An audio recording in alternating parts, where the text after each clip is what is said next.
again, we gather in search of the truth, dark, and mystery.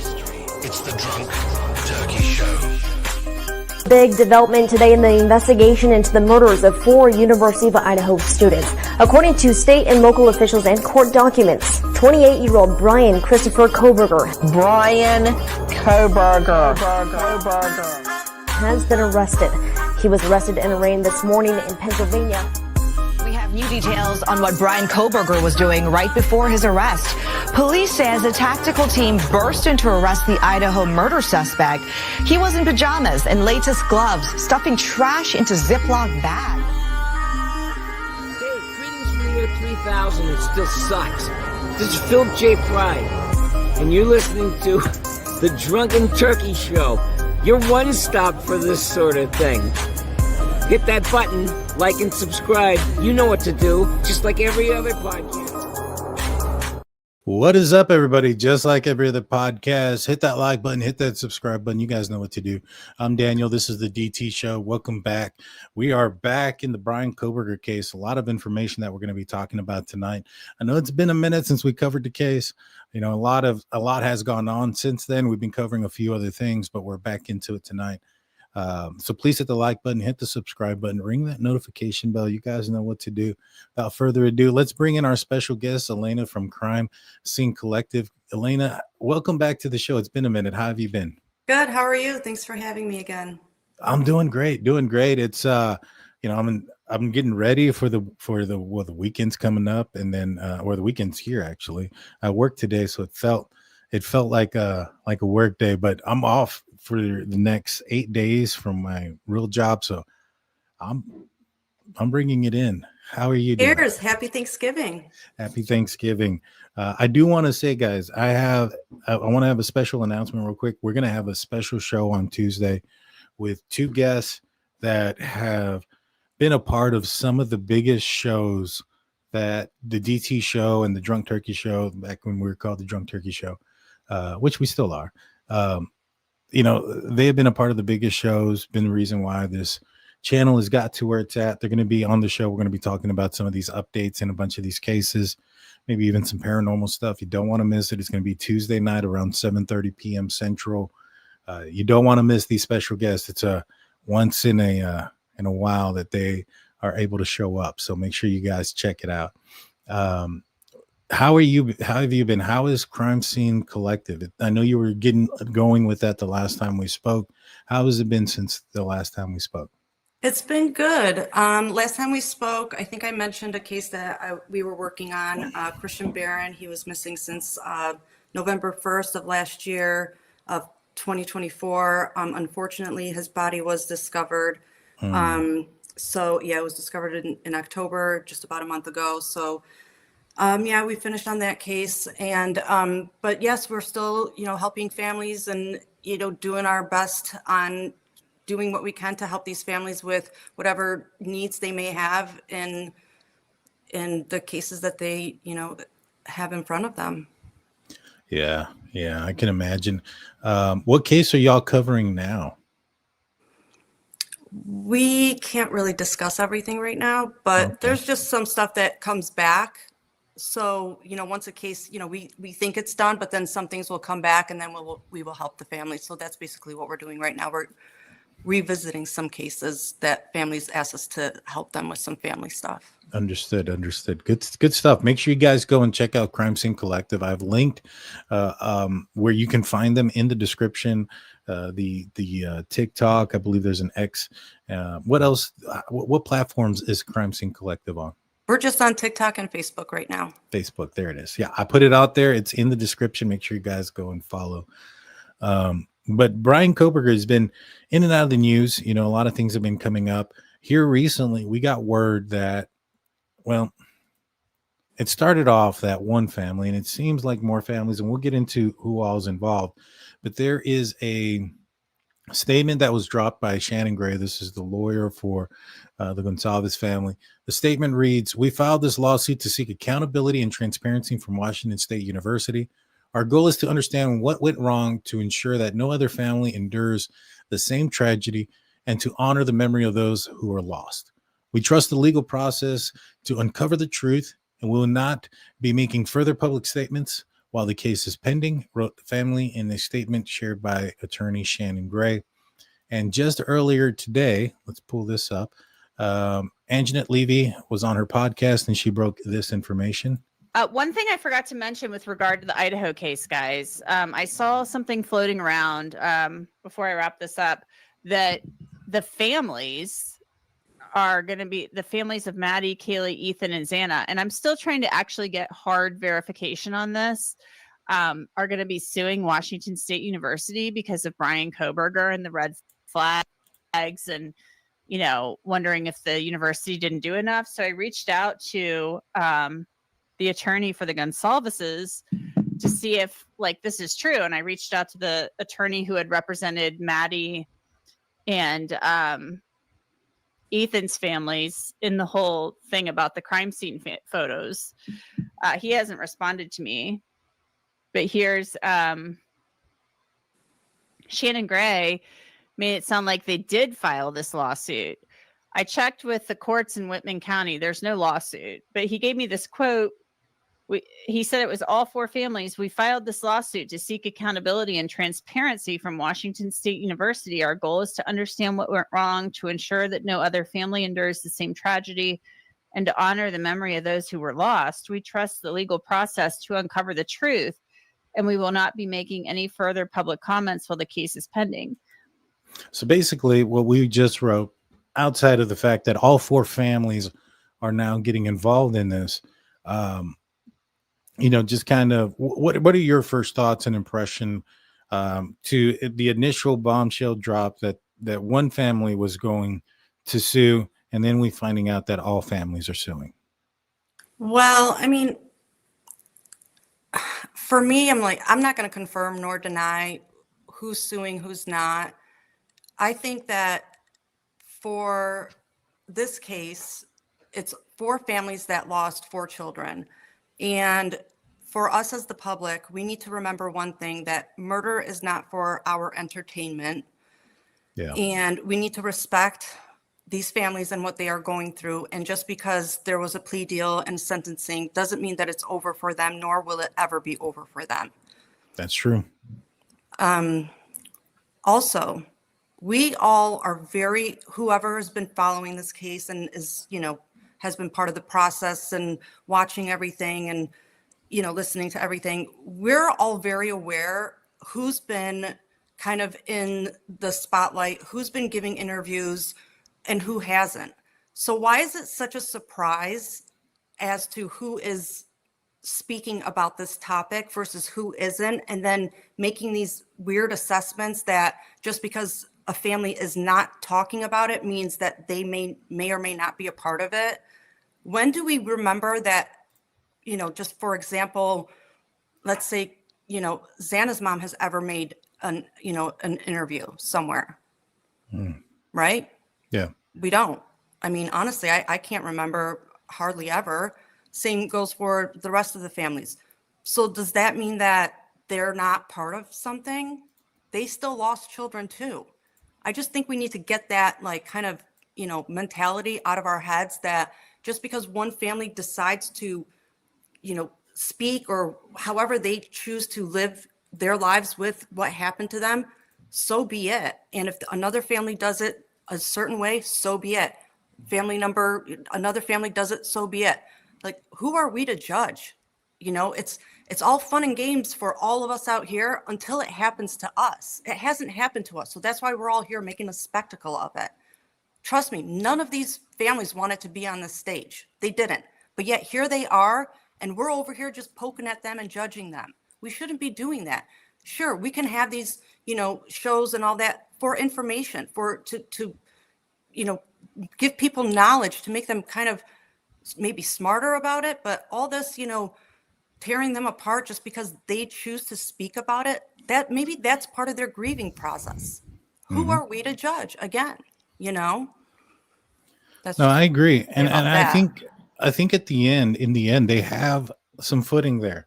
I know a lot of people are looking, or some folks might be looking at this from one way or another, but at the end of the day, them going through this and then now suing WSU, that's going to prevent WSU from making some of the same mistakes. And for those that may be questioning their actions and stuff, who have children who may eventually be a child that'll be attending a college in some university somewhere, maybe because of this lawsuit might prevent something like this happening to your kid in the future.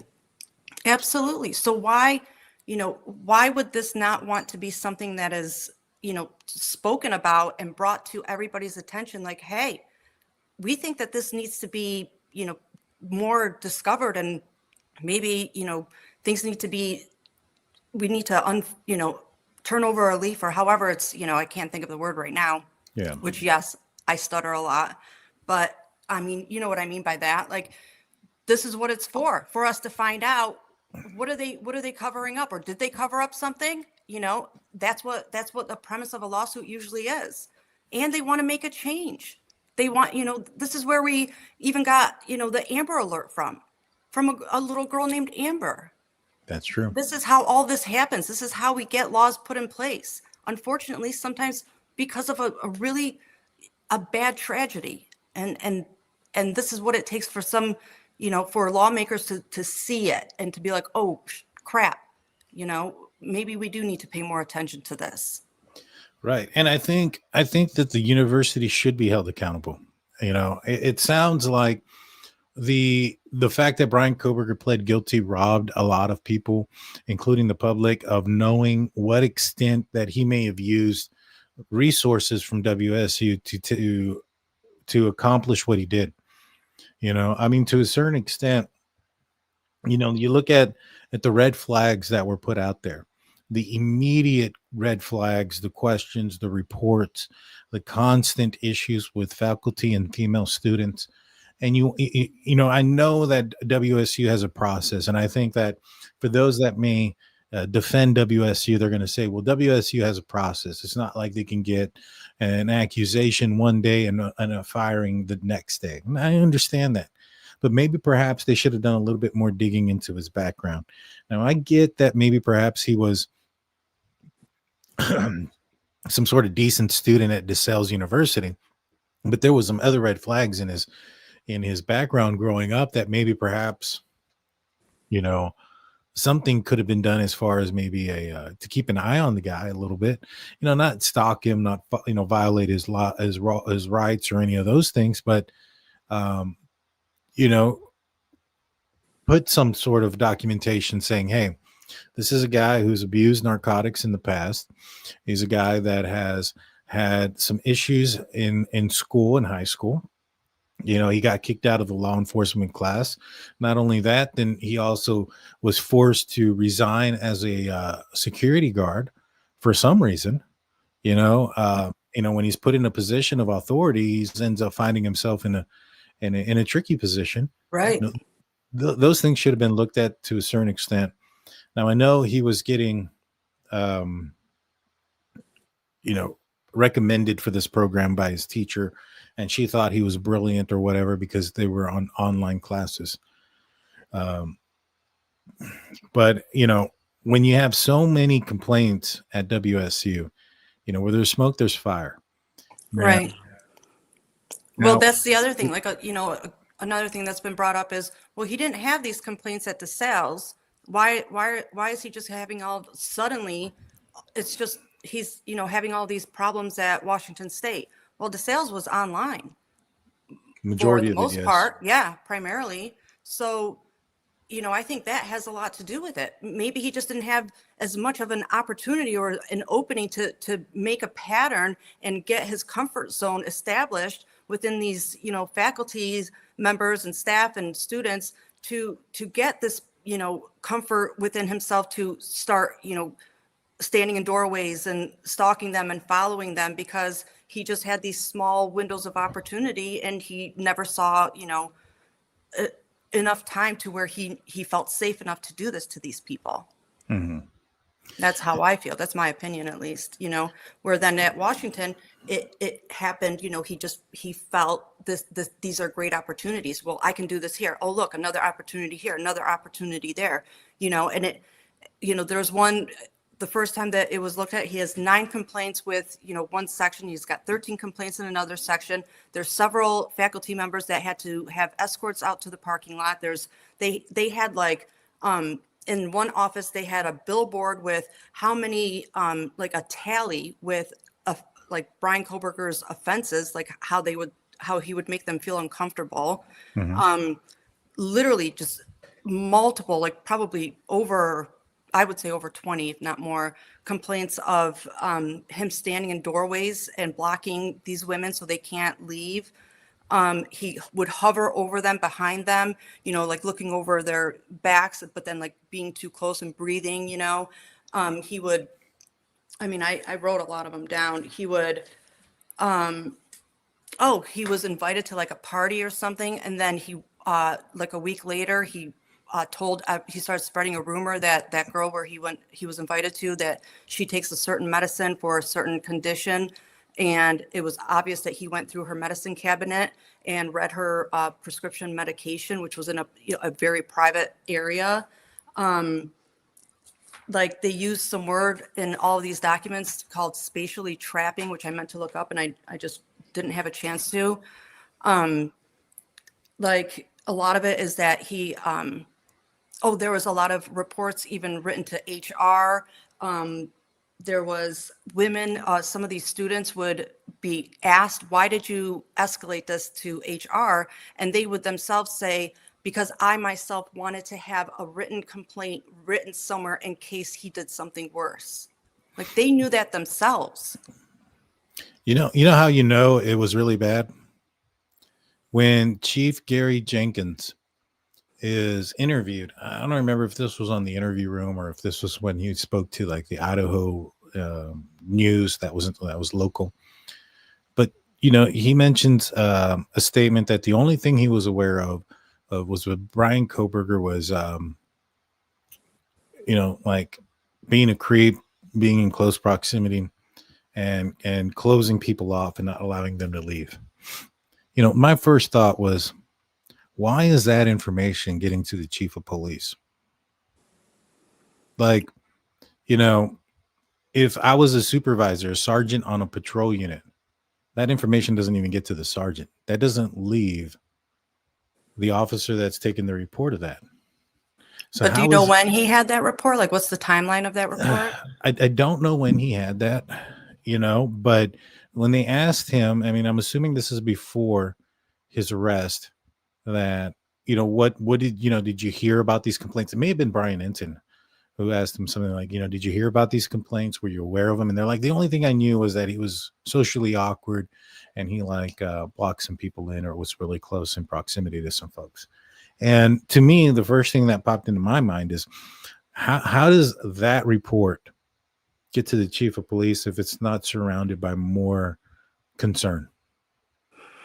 It's hard for me to even speak on that because from all of my, what I know so far is that the police didn't really ask the college a lot of these questions until after the murders. So see, I don't buy that. Now, the reason why I don't buy that is because Chief Gary Jenkins, he was the Pullman police chief, and WSU and Pullman police had this agreement or whatever when it came to interns and this program that Bryan Kohberger was a part of, right? Where they would hire them and he would go through that whole process and whatnot. Now, in Gary and Chief Jenkinson's interviews, in a few of them, he has mentioned that he was in communication with the chief of Moscow PD, Chief Fry, and that he had stated that he was also talking with the seniors, not senior as in senior students. I'm talking about the leads of the department, those that make the decisions at WSU, referencing the Moscow Police Department investigation. During this time that he is communicating with those senior leads, who do you think is making the decisions on whether or not Bryan Kohberger should be fired or not? I don't think it's just the bottom of the line people at the totem pole at WSU. I'm pretty sure it's these senior leads at the top that are going to make a decision like that. Don't you agree? I don't know, because I don't know how colleges work with that stuff. Okay. Like, it would be unfair for me to speak on that. Like, Okay. because, it's just, I honestly don't know. And from what I learned during all this is, well, with the police, is that they didn't interview the school until afterwards. So, I don't know about, the See, chief here's the stuff. thing, though. Like, the chief was doing a background check on Bryan Kohberger. When?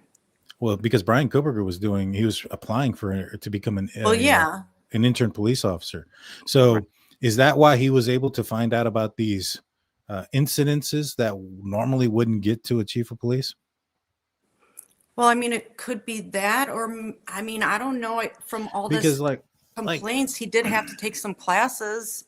I mean, but I Right. don't know why a police officer would have to know about that. Like, it doesn't. So Chief Jenkins is the one that made the decision whether or not to hire Bryan Kohberger, right?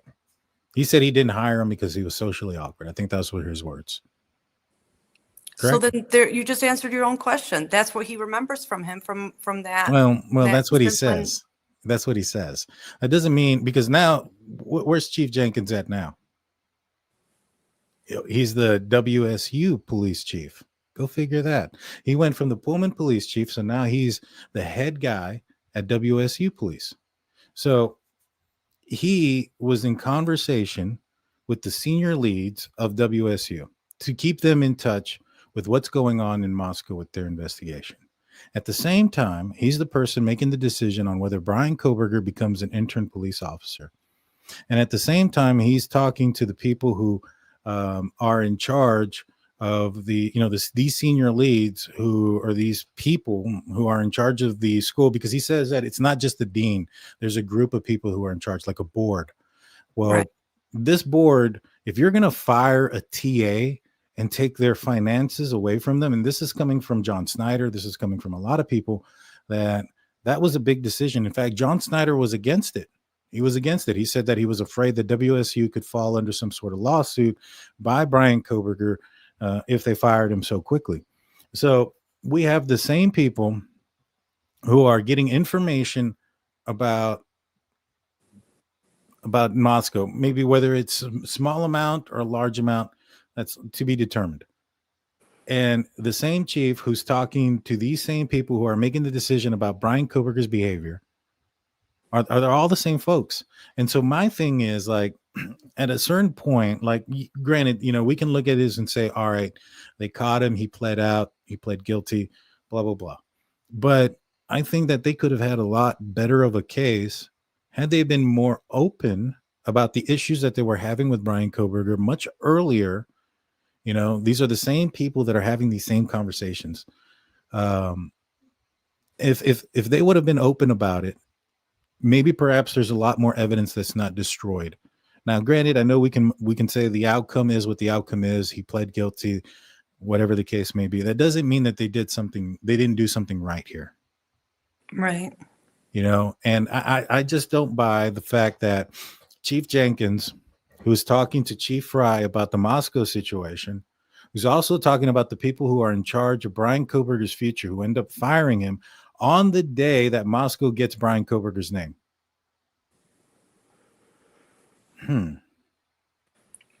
I mean, I don't know, but I do know that there is a potential lawsuit against Washington State University. Right. No, and I get that. But I mean, to me, if I'm the families, I'm very upset with Washington State University because, one, they have all of this going on right there with the beforehand, all of the red flags, all the reports, all of these people that have come in and said Bryan Kohberger's doing this, that, and the third. And then you have the possibility here of somebody who is slightly informed. I'm not going to say they knew everything. I'm not going to say Jenkins knew everything that Moscow police did, but in an interview, he said he found out the same day that Moscow found out that Chief Fry called him and told him about Bryan Kohberger. And just so happened that day is when Bryan Kohberger gets notified of his letter that he's being terminated. Now, in that letter, it says that we had spoken or whatever the case may be. But one of the things that I can say is that Michael Kohberger, Bryan Kohberger's father, had purchased a plane ticket to fly out there on December was it December 10th to fly out December 11th, so right back to back. But he Mhm. also bought a plane ticket to fly back in January. Mhm. So they had an intention of going back January 20th for some reason. Right. Now, maybe perhaps they told him that's when his arbitration date was going to be. Maybe perhaps they told him something. But I think that he was not aware fully that they were going to terminate him 100% when he left on December 13th. You know, I don't believe in coincidences. December 19th, Bryan Kohberger's name comes out to Moscow Police Department. He contacts Chief Gary Jenkins, who's in contact with the people who are responsible for either keeping him on board or not, and they decide on that day to fire him. I don't buy that. That's just a coincidence. I mean, I kind of agree with him not thinking that he was completely fired when he left to go to Pennsylvania. Mhm. And that is because of the ticket in January, and his apartment wasn't completely cleared out. Yeah. Like That's true. his car wasn't packed. He wasn't a student that was leaving he was driving across the country. He was driving to Pennsylvania as a student that was driving home for the holidays. He wasn't driving across the country as a student that is packing up because it's over and, you know, it didn't work out and he's got to move back from college. That's a whole different type of, you know, car Yeah. packing and, you know, trip. You don't add extra days to a sort of thing like that. Yeah.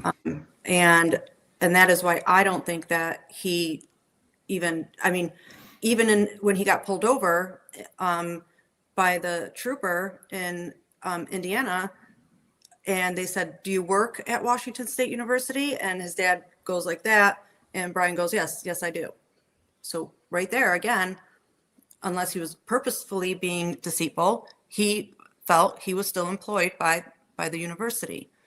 And I do feel, you know, I thought I may have, you know, said this before. I thought, you know, his dad was coming back, but then when was his dad going to leave? Why was his dad just going as a one way again? That was my only like hiccup on that too. Why was his dad just going on the 20th and then what?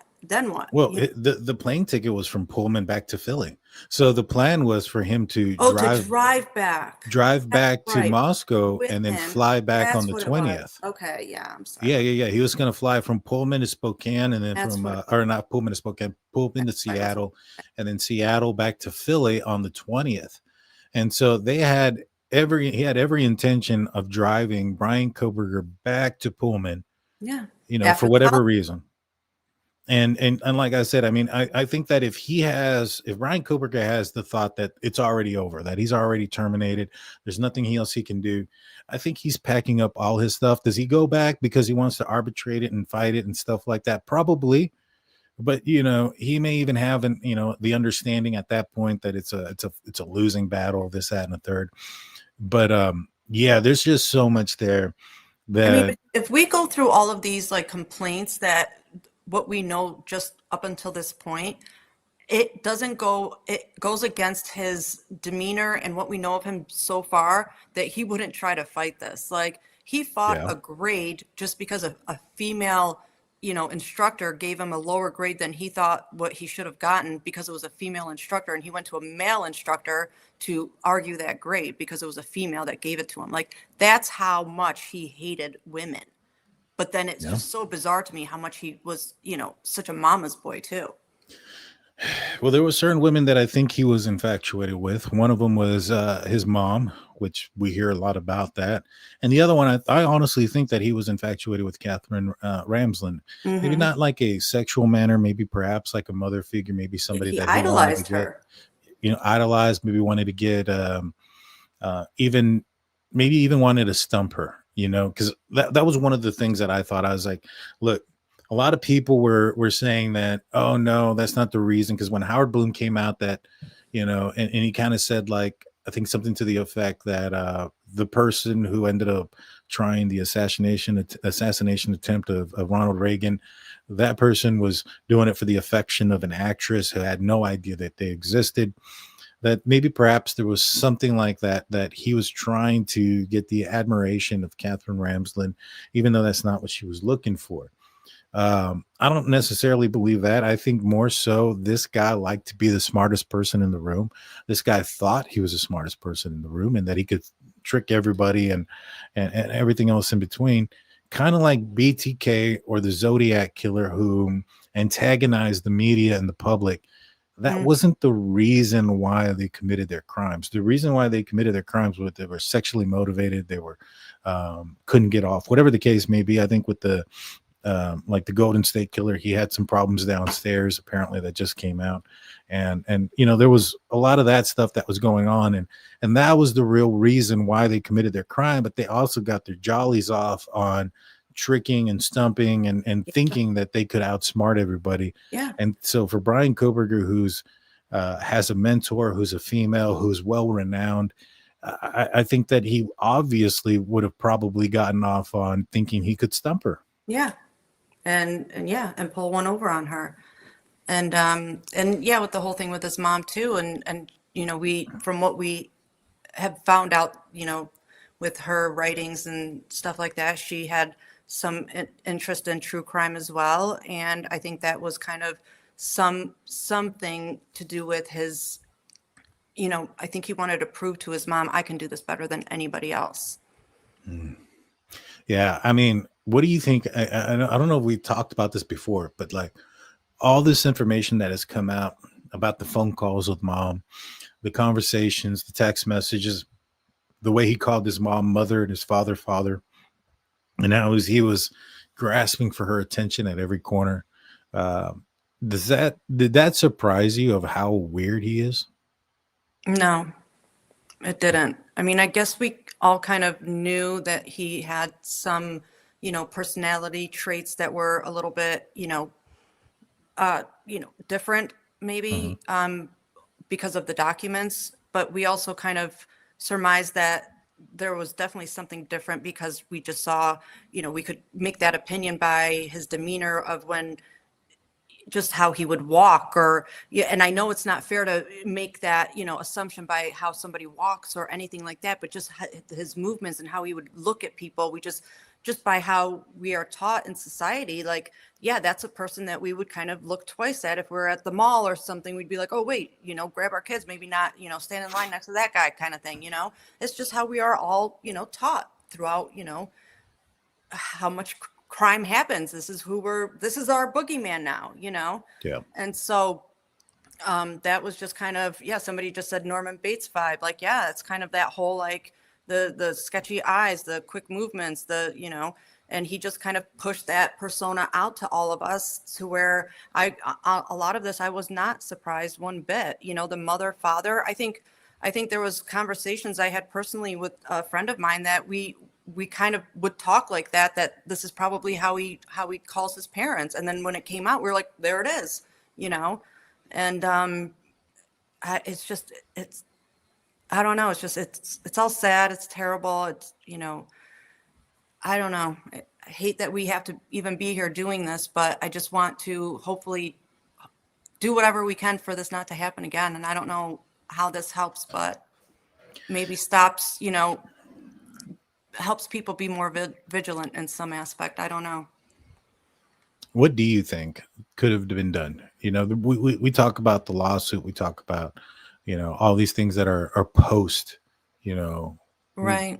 Do you think there's anything that could have been done? Like if WSU saw the red flags, could they have counseled him? Could they have, what could have been done to not only change the outcome of what happened, but maybe even perhaps, save Bryan Kohberger from himself, Right. from becoming the monster that he became. Well, I mean, the more I find out about all these, complaints and stuff like that, like there's so many that we don't even know about. The schools, the colleges, they have, it's an act that's in place, kind of like the HIPAA Act. It's called like FERPA, and it's to protect the students and, like their grades, their, records and stuff like that. So when the police went in to question the faculty and the staff and the students, several of the faculty members turned them away and kind of, used the FERPA Act as said, we can't speak about all of these complaints that were, placed on him because of this act. We have to protect not only the students, but the college as a whole. So this is why this lawsuit kind of has to happen, because how else are they going to get all of this information? Now with this lawsuit, it's going to be part of discovery, and the college has to give it to the plaintiffs. It has to, release this information about all of the complaints, all of the HR. There's, they would submit complaints to like the civil rights group. I have the exact name of it. He had to take a class that was designed just because of all of these complaints for him, but they made all of the graduates take it, and it was for harassment and discrimination, and discrimination against women mostly.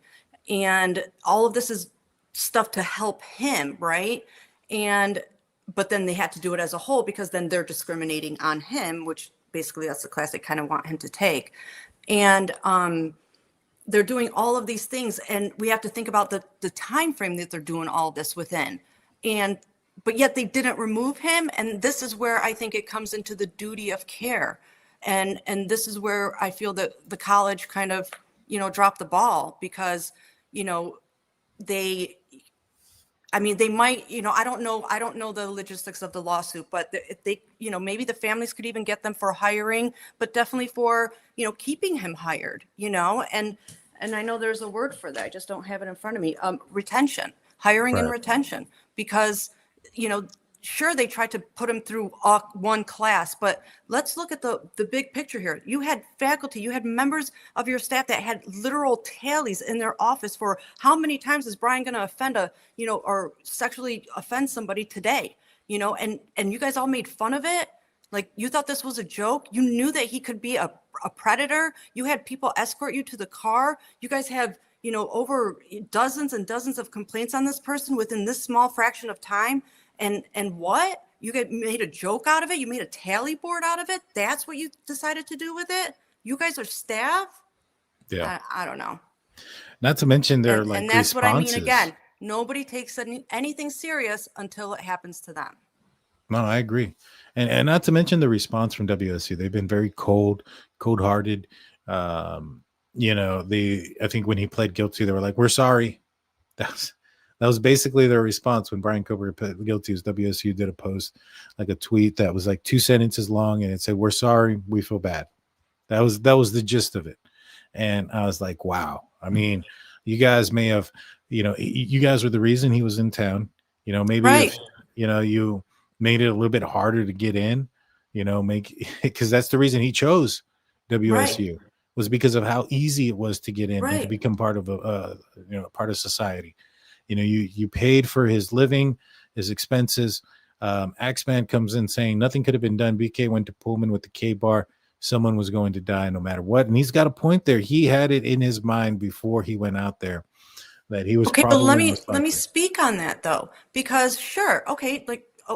I understand his statement here, but if let's say he was sent home, or like they made him, lose his job, and now he has to disenroll from his classes. What's he going to do? He's got to go back to Pennsylvania.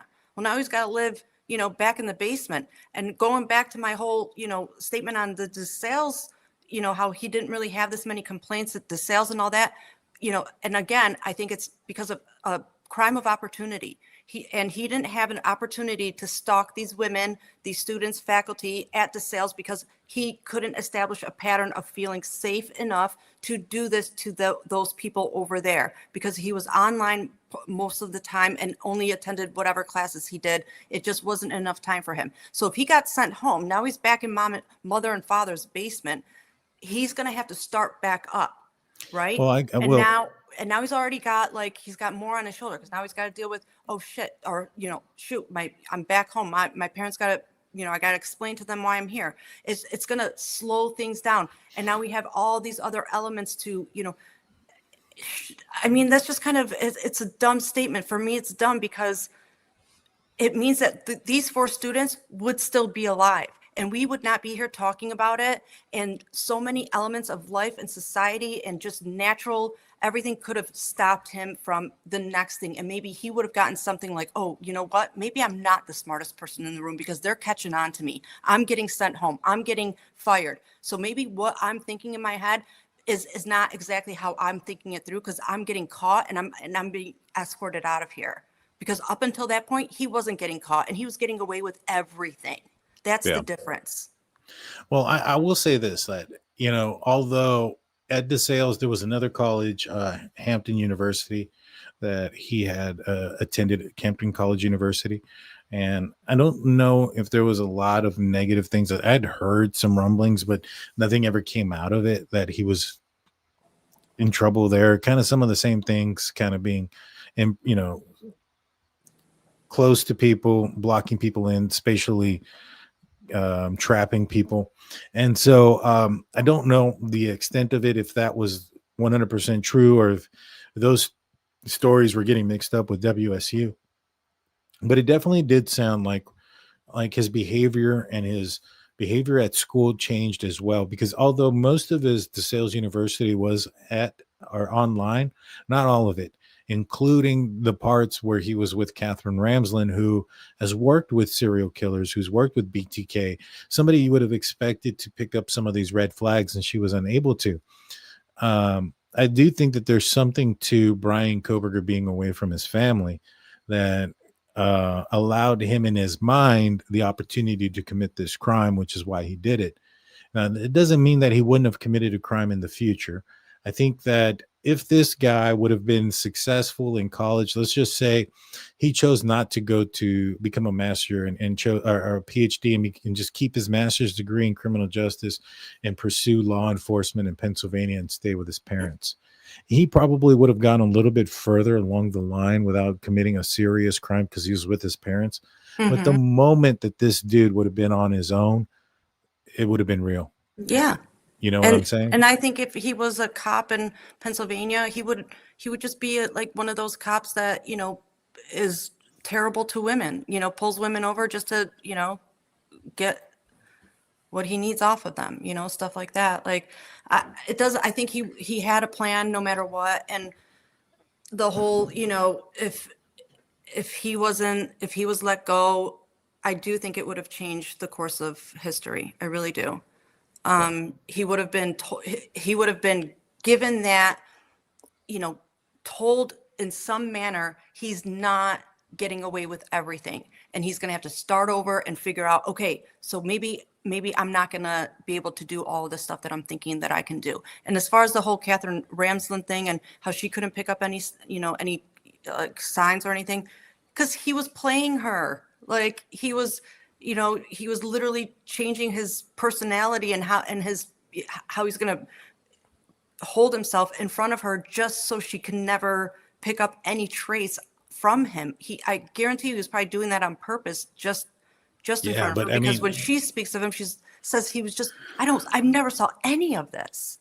Right. But she was in his class. He was in her class he had 4 classes, I believe, 2 different semesters. John Snyder couldn't handle him within half of a semester. That's what I was just going to say. But then there's this other kid who's like, he was the creepiest kid ever, because I think he knew when to act a certain way. And, I don't know. I just feel like she has so many students. And I think when it counted for her to pay attention to him, that's when he knew to act proper. Yeah. And when he knew that her attention was on everything else, he knew to act like he acts. Yeah. Chloe comes in saying their program application isn't as lax anymore. Interestingly enough, they require a GRE. Not requiring it was one of the reasons Kohberger applied, according to him. That's interesting. I find that interesting. I want to say thank you to Gene Jacobson becoming the newest member. Also, hi, Cheryl, Gene. Good to see you, Gene. Also, Cheryl Locke coming in as a newest member as well. Hi, Cheryl. And then we got C. Joy asking, he questioned authorities on both traffic stop, male and female. Can't take no for an answer. That's true. Yeah, exactly. He really can't. He cannot handle authority. He really can't. And then, but what would happen if we went back to Pennsylvania? He's back under authority from mother and father. That's true. And I think that there's certain things that he was able to do not under the scope of his parents' residence, like stalk, like surveil, being out there in the middle of the night, those type of things. C. Joy asks, might have been very jeopardizing to find another position like that somewhere else. Thank God wasn't hired for Pullman PD. What a debacle that would have been. What do you think would have happened had he become an officer? How long do you think he would have been an officer before he would have done something?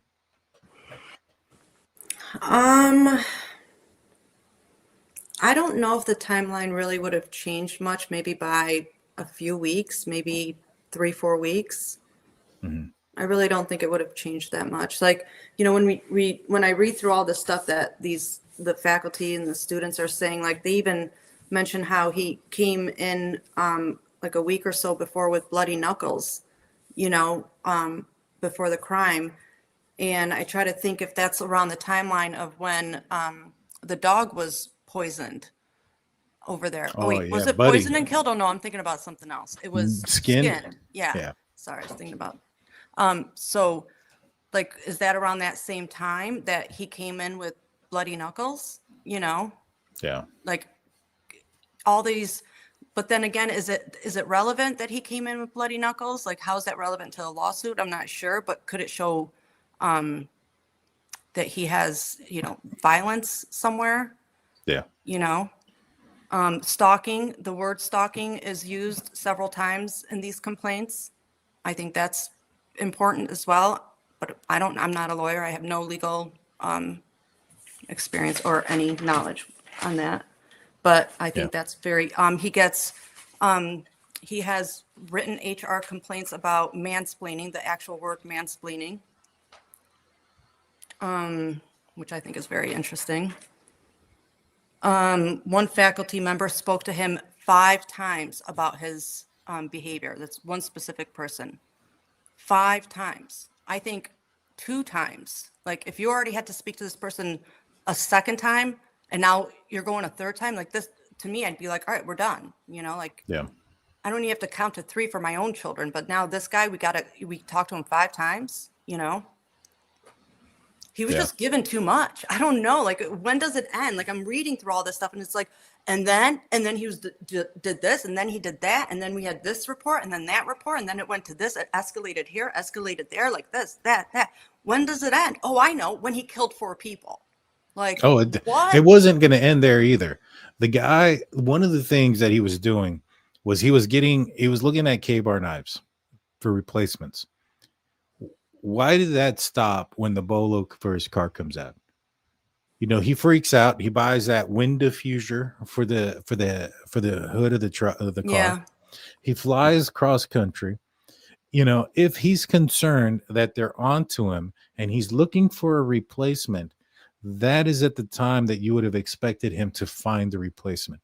But that's not what he's doing. He stops in that moment. Before he moves to Pullman, or goes back to, not moves, before his dad flies to Pullman and then they drive back out there, he's looking up K-bar knives. He's looking up all these things. Once he gets out there, he stops doing that. He's not looking at Amazon anymore. He's not looking at K-bar knives. Mm-hmm. To me, that tells me that he wasn't looking for a replacement in case the cops came knocking. He's looking for a replacement because he wanted to do it again. He had pictures of other students and females and friends of the victims on his phone from WSU. Then why wasn't he replacing the sheath? Oh, he was. He was? Yeah, he was looking at K-bar knives and sheaths to replace it. Yeah, so he was going through the K-bar knives, like the same thing he was looking at before. I think it's like a combo, the K-bar knife and the sheath. I don't know if he was looking at sharpeners. That may not have been in there, but he was looking at K-bar knives and sheaths to replace. Some people say it was to replace the ones he had in case somebody came knocking. I don't buy that because he stopped looking at that once people were more looking in his direction.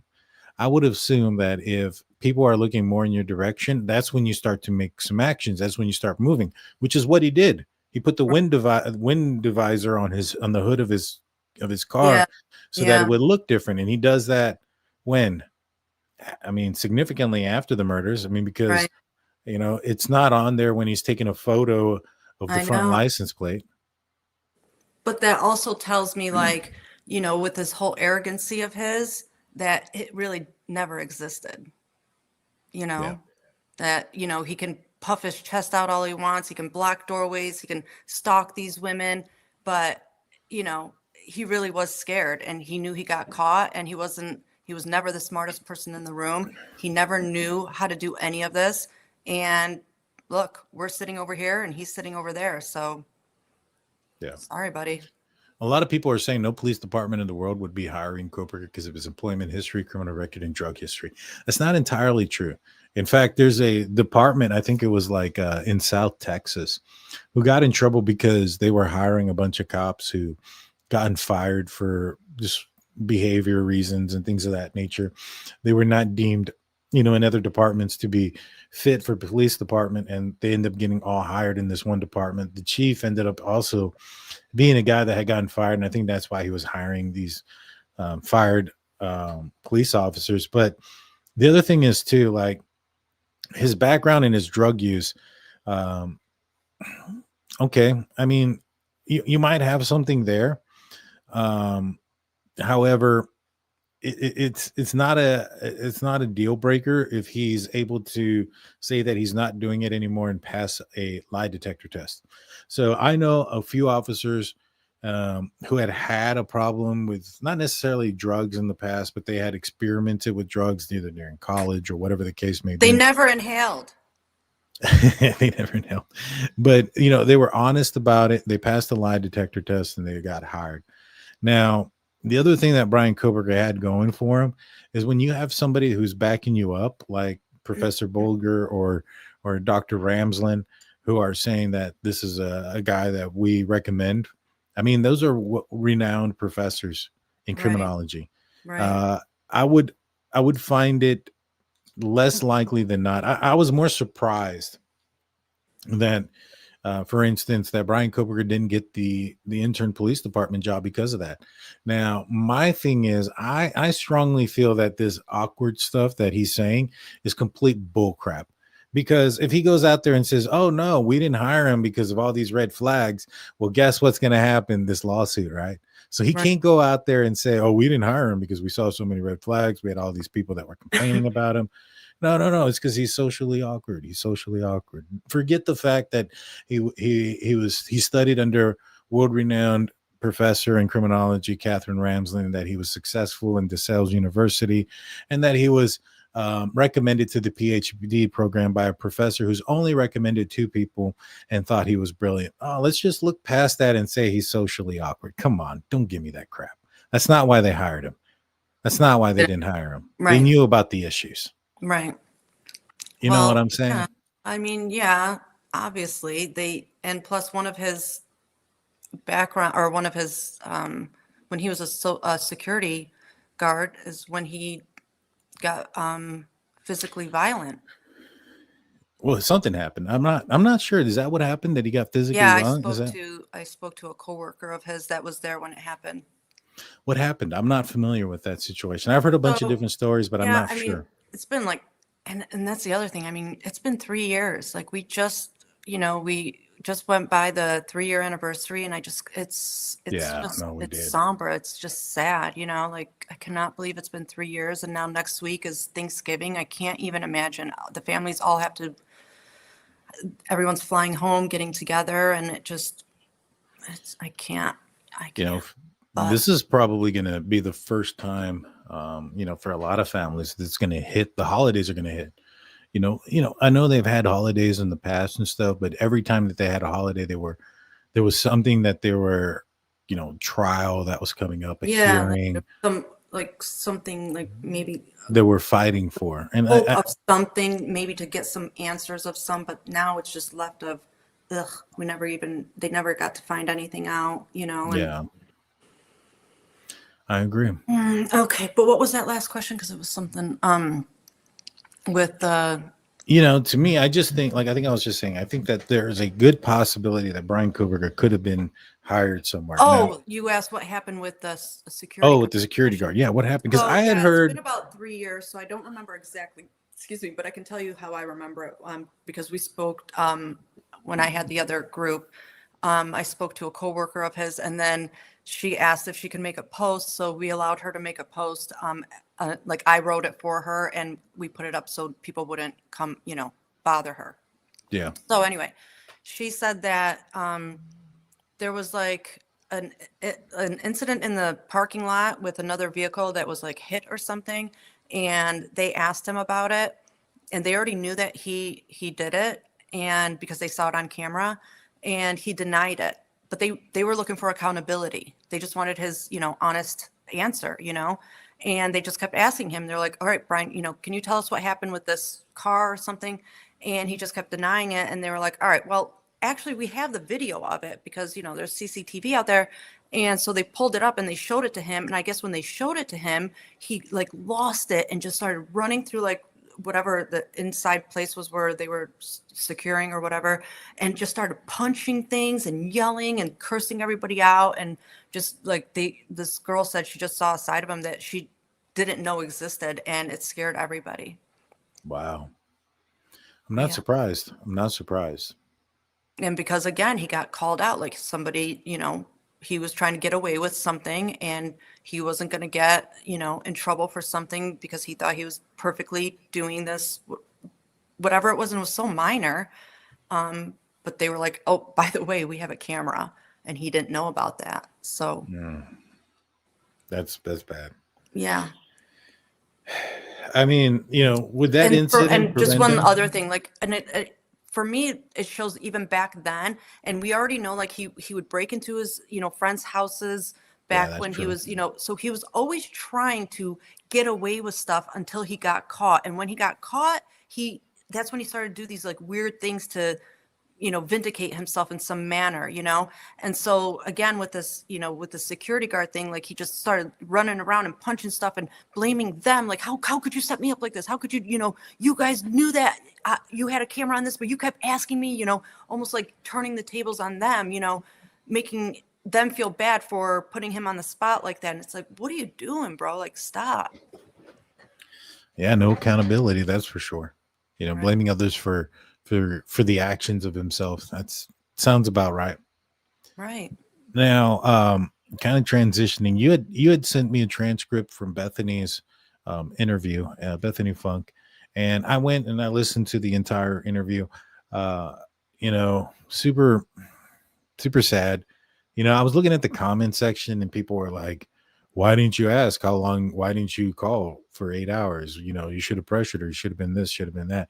I still can't believe that people look at the surviving victims, even with Bryan Kohberger admitting fault, it's still looking at them in a certain manner of them being responsible for the murders of their friends. I can't fathom how people see that. Guarantee you they didn't read all 77 pages because those people are not spending the time to read this and emotionally feel what she was going through, because if you're reading it, you must not be human to not feel what she, like, I felt you could put yourself there while I was reading it, Yeah, no, I agree. She was scared.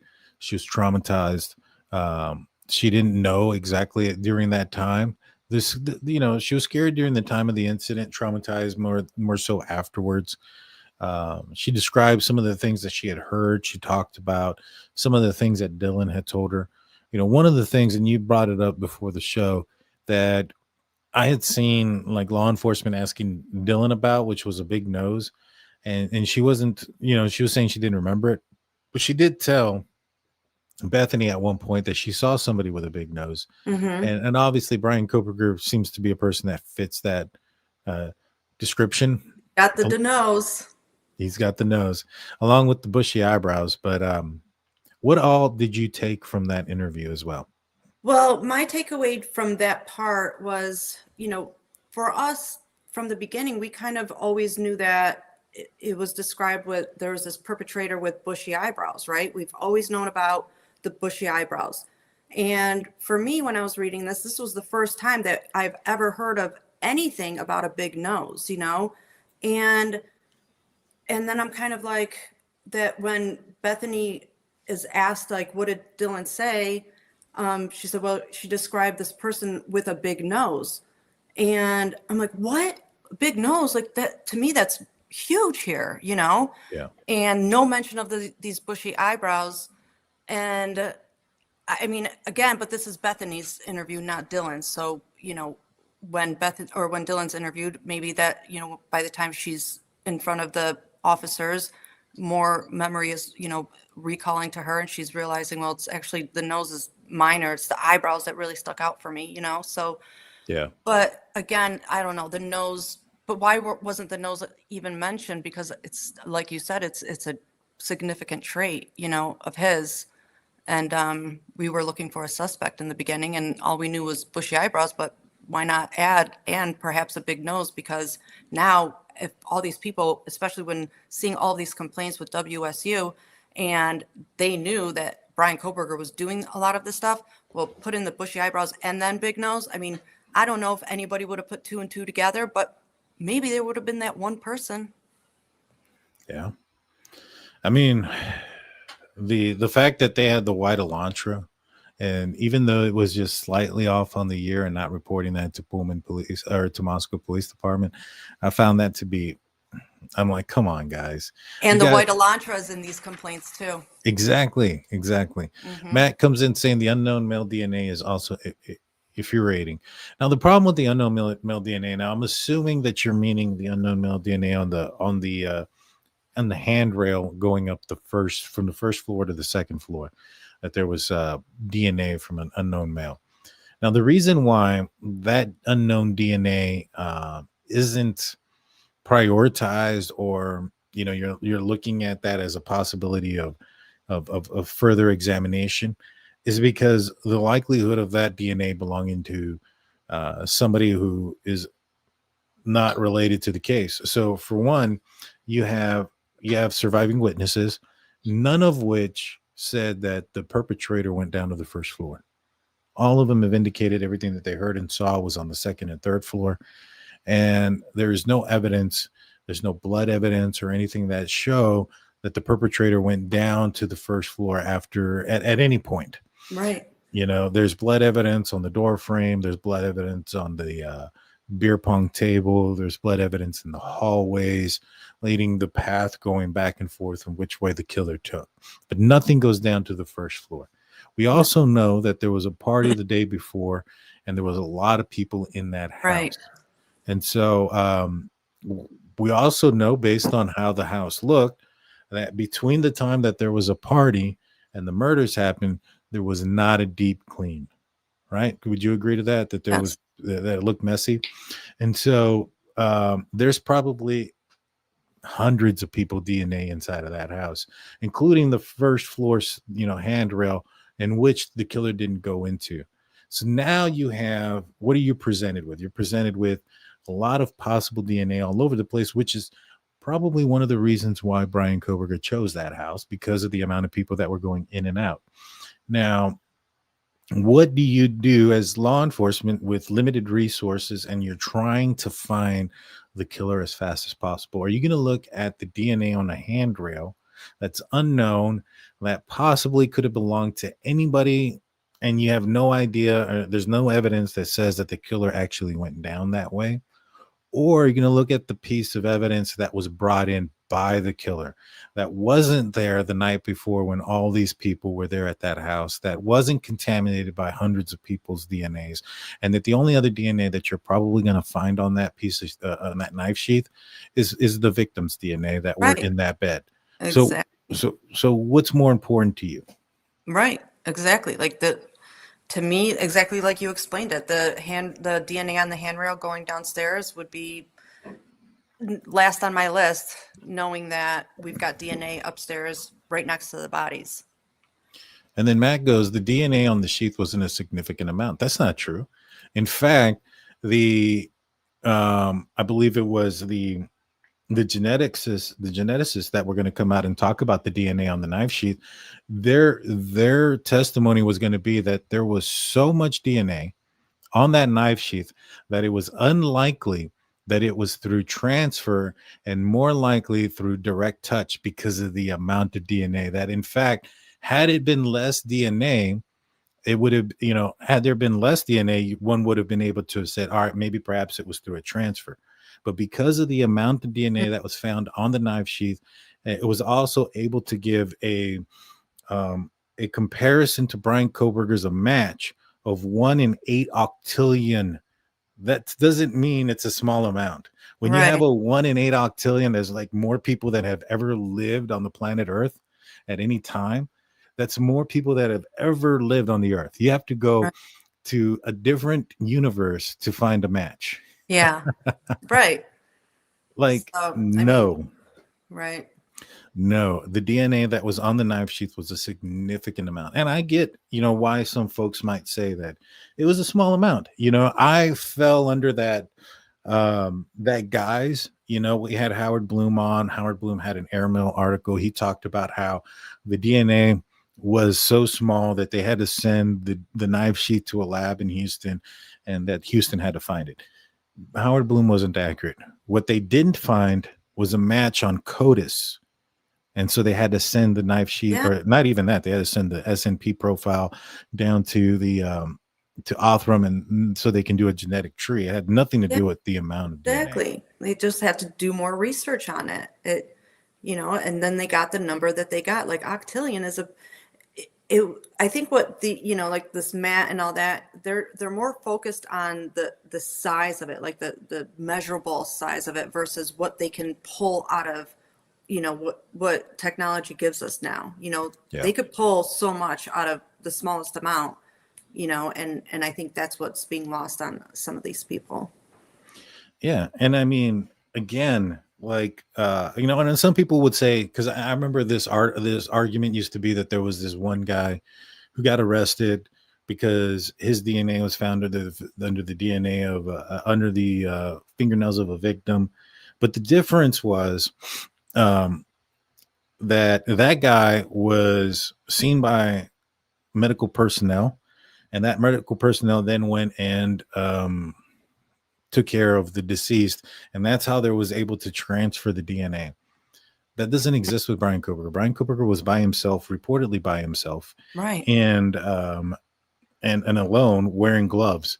I mean, law enforcement couldn't even get Bryan Kohberger's DNA. They had to use his dad's DNA out of the trash because this guy was hiding it. And we're supposed to believe that somehow Bryan Kohberger's DNA magically appeared on a knife sheath, right, while the person who committed this crime, the real killer, also drove a vehicle that was very similar, who happened to be committing the crime at the exact same time that Bryan Kohberger not only had his phone off, but he had turned off the GPS, turned off the Wi-Fi, and then powered down a full battery phone during that specific time.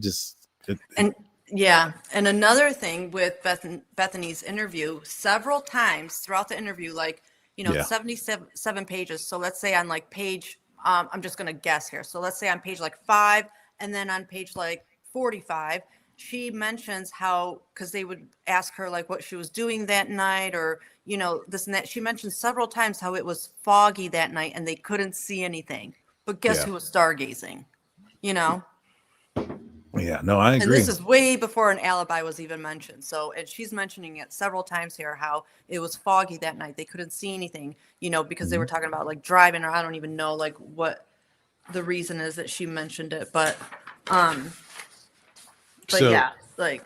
it's just ridiculous. But Matt says you can't stab 4 people and not have trace blood in the vehicle. Well, here's the thing. It's not like somebody was actively bleeding in the car, right? So I think that's one of the biggest issues, is that people think that somebody was actively bleeding and that somebody was stabbed in the car and there should have been blood all over the place. Right. That wasn't the case. There was a case in Rochester, New York. Oh, that's where I'm from. Yeah, I think it was Romano. Go Bills. Corky, I don't remember the guy's name, Porky, or I don't know. But this guy, what he did was he went 3 hours. He took a drive 3 hours to his parents' house, entered into his parents' home, stood over his dad with an axe and split his head in half as he stood over him. Blood went everywhere. Then he hit his mom in the head with the axe as well. Now, the mom survived. Now, what this guy did, and there was no evidence of a cleanup, no evidence of a shower, no evidence of anything. This guy then got into his Jeep and drove 3 hours back to his dorm room. When they checked his vehicle, there was absolutely no blood or DNA in the car. Now, the way he was able to have accomplished this is because he was a vet tech, and he helped at his veterinarian. They did animal surgeries, and so obviously, you want to protect yourself from blood and things of that nature. So they had clothing and protective gear for that. Just like somebody who is working in criminal justice per se may have an Right. understanding of how not to take DNA with you and how not to leave DNA behind. Well, anyways, this guy wore what they believe was the suit that they would wear during the surgeries. He committed the crime, and then he removed his clothing before he entered the car. There was a lot of blood in this case, and yet not one single speck of blood was transferred into his vehicle, and he drove 2 hours longer than what Bryan Kohberger did. And the only DNA there was DNA that caught him too. The DNA that caught him was the DNA on the I guess there was some money or a receipt that he left at the toll booth when he went from his dorm room to his parents' house. Wow. Yeah. Yeah. So nobody was actively bleeding in the car. And if he would have just changed, which if you think about it, Dylan is calling Bethany at 4:19, right? Yes. Saying she just saw somebody. Yes. It is almost 4:22 before the car is seen driving at a high rate of speed. Right. So unless Bryan Kohberger is literally, SWAT crawling on the floor, it's not going to take 3 minutes to walk 40 feet. Right. You get what I'm saying? So he was doing Right. something before he left. And What do you think it also, was? well, I think he was getting naked. And also, I think we need to remember that he had a good, 45 days to clean the car, 6 weeks to clean the car. And from what I can recall, because I don't remember everything, obviously, but when they went through his car, they did say that his car was gone through with a very high-end or high-tech cleaning agent, Yeah. and that his door panels looked like they were taken off at some point. Mm-hmm. Okay. What you got to say about that, Matt? LOL. And not only that, you also have the fact that when his traffic stop that he got pulled over in at night, the one that was in question, the night that he was stalking, we looked at it. You can see dirt in all of the corners and crevices of the door panel that's available. You also can tell that he had all the lights off in the car. Like he turned off all the lights, the speedometer light, everything was off in the car, probably because he was stalking his victims. Right. And then also, I mean, Matt, the guy admitted guilt. What are you trying to say, Matt? That he's innocent? Are you still on that board? I mean, the guy admitted guilt. He admitted fault. He said he did it. It was him. So what are you trying to say here? That no, even that he's wrong, that you're right and he's wrong? And didn't they, like, the shovel that they found in his trunk, didn't they track the dirt to like dirt in Moscow? And the Palouse, yes, there was dirt in that it was it had traces of pine and some other stuff, but that majority of the sand was from the Palouse, and that the pine that it had was commonly I guess in the area that was planted. It may not be like from the area, but that it was commonly planted. And in fact, I looked through some maps and we found some of that. Really? Okay. And then do you want to read that? Because then I want to say something about that Simpson Yeah, case. Axman said O.J. Simpson's Bronco had only two blotches of blood, and he was bleeding on the way home. Okay. Now, I just want to say one thing about O.J. Simpson case too. With that case, Ron Goldman fought for his daughter, to protect his daughter's, death and what happened to her. Like literally, as far back as I can remember, like he was always in the media and giving interviews, everything. And it just kind of reminds me of the same, how the Goncalveses are always defending Kaylee and wanting to speak on her and Maddie and everything. And to me, it kind of reminds me of the same passion and fight that, Ron always had for his daughter, Nicole, too. He never stopped. He still hasn't stopped. And he's, they just got, I think that lawsuit is now in their favor. It's like 56 million or something from OJ's Yeah. estate. So, I mean, after all these years, it does, maybe there is something that, will work out. I don't know. I don't know what the end, I don't know what it is, but things take time and we just don't know. But let all these families grieve and work with this process the way they choose to, not how we want them to how we want them to deal with this. Yeah, exactly. Couldn't be said better. Black Hawk says, "Wild how some people can claim 8 hours is plenty of time to clean up for Bethany and Dylan, but Bryan can't do the same for his car in 45 days." Yeah, true.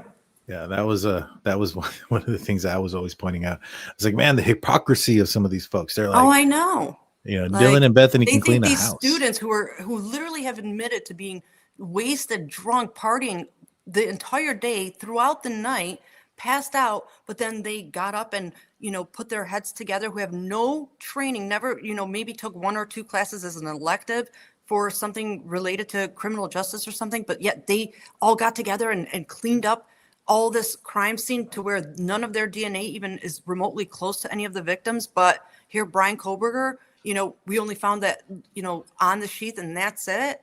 Come on, I mean, I'll be honest. People lost credibility with me when they thought that there was a group of people who callously killed these individuals, ate a hamburger apparently while it was happening, and then congregated behind the house at 9 a.m. to have a meeting, a meeting and to figure out what it is that they were going to do. Like, this was literally the theory that was out there, that like eight students went and they callously did this. One of them was eating a hamburger, and then afterwards they held a meeting, like it was like a pledge meeting outside in the backyard, where there was one person in front and then everybody else lined up and was just there at 8 o'clock in the morning, standing in line, going over what it is that they were going to do and say, and all these things. And people bought that. And then not only that, then I heard somebody say that Chief Fry was the one that committed the crime, and that everybody in the house was either transgender, gay, or lesbian. Like, do you remember that one? No. I think somebody named Justin came up with that. Yeah, and I was like, people are buying this. And then there was somebody, the Dot lady, who I was like, man, this lady Dot sounds like she's like 50 and has a smoking problem. And then she was supposedly 22. Smoking problem? Yeah. She was supposedly like 20 something years old and friends of Dylan's. Like, this is what these folks believed in. And so Matt said, "You're the one that interviewed it, you sack of shit." I interviewed who? I didn't interview Justin. But again, here's another situation where Matt is wrong. But apparently Matt bought it. Matt seems like this person calling me a sack of shit. This is one of the persons who bought it. He bought that this 50-year-old lady who had a smoking habit. And then what happened was, she was on a live, right? And she accidentally turned on her computer, and I could have swore it was Summer Wells's mom, Candace Bly, that was on there. I was like, who in the world is this? And come back, it was like a TikToker who was like oh gosh, what was she? She was like a troll and was going into all these cases. And then you have people like Matt who are like, no, I believe it. And then even after the video came out that they got busted, that there was this 45-year-old lady with a smoking problem since she was 11. I was absolutely right about who she was.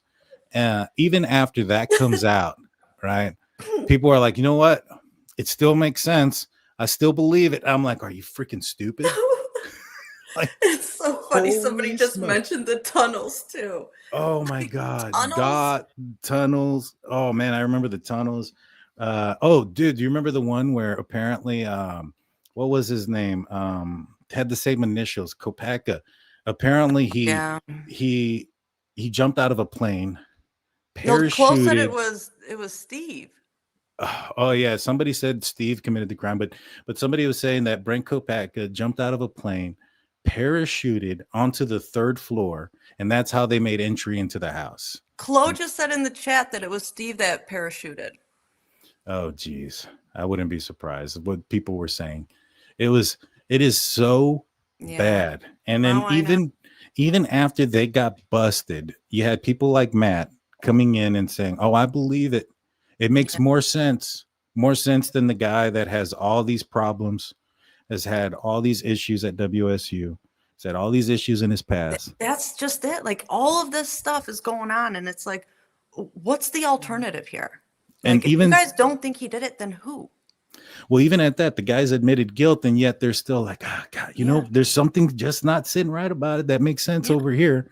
You know, I feel like these tunnels, you know, the Chief Fry went in there dressed as a woman through a tunnel, and he committed the crime because of whatever reason. I mean, that's literally what I hear. I still get messages from, you know, people that, you know, ask if, you know, because they're concerned if Bryan's okay, you know, and they're like, you know, we just hope that Bryan's okay.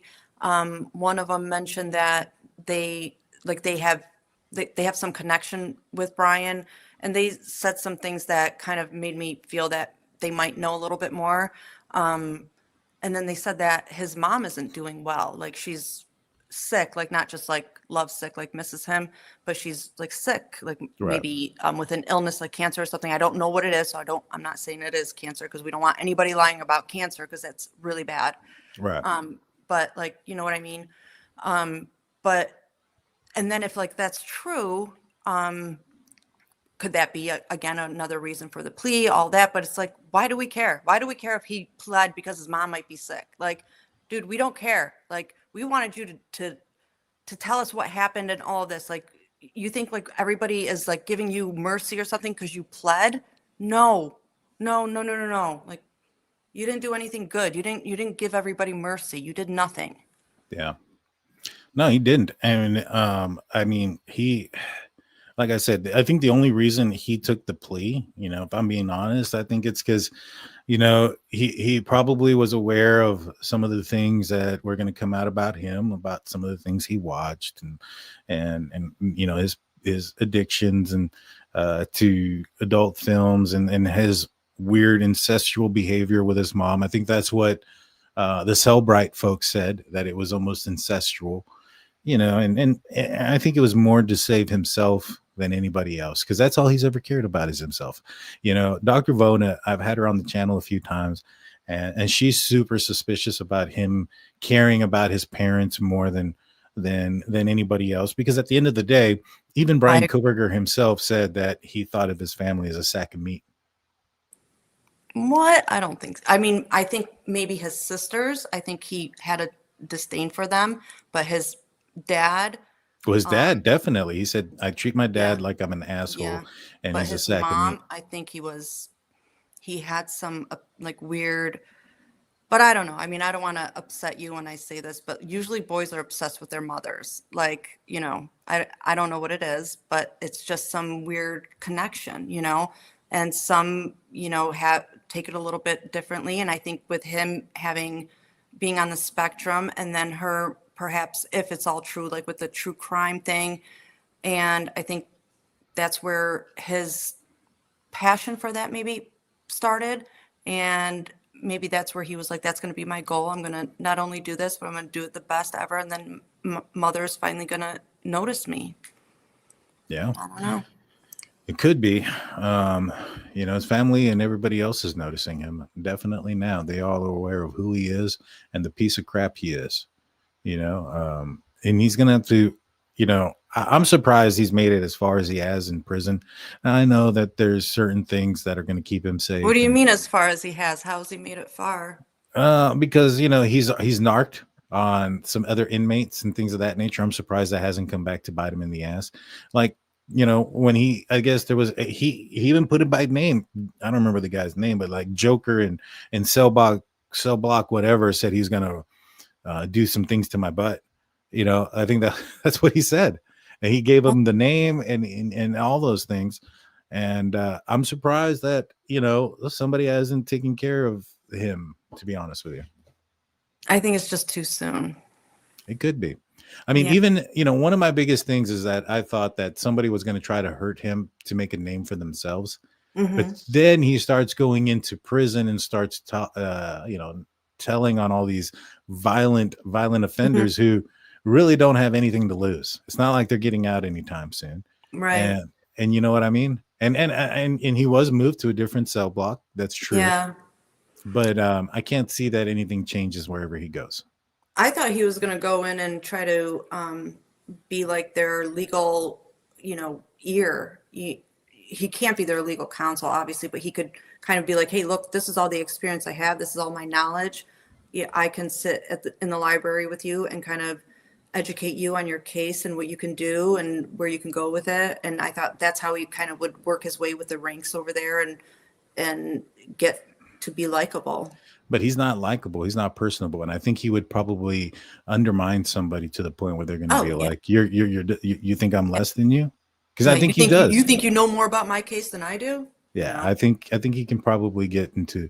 I don't see this guy because I know that's like what I was. We want. Like we want him to get into these altercations and all that, and everybody to tell him, yeah, you're not smarter than all of us. You don't know all this. I don't disagree. He's going to get into the altercations. I just doubt that he's ever going to be approachable. He's ever going to be a guy that is going to try to make friends out there where he's at. I think that this dude is, he's the kind of person that's gonna.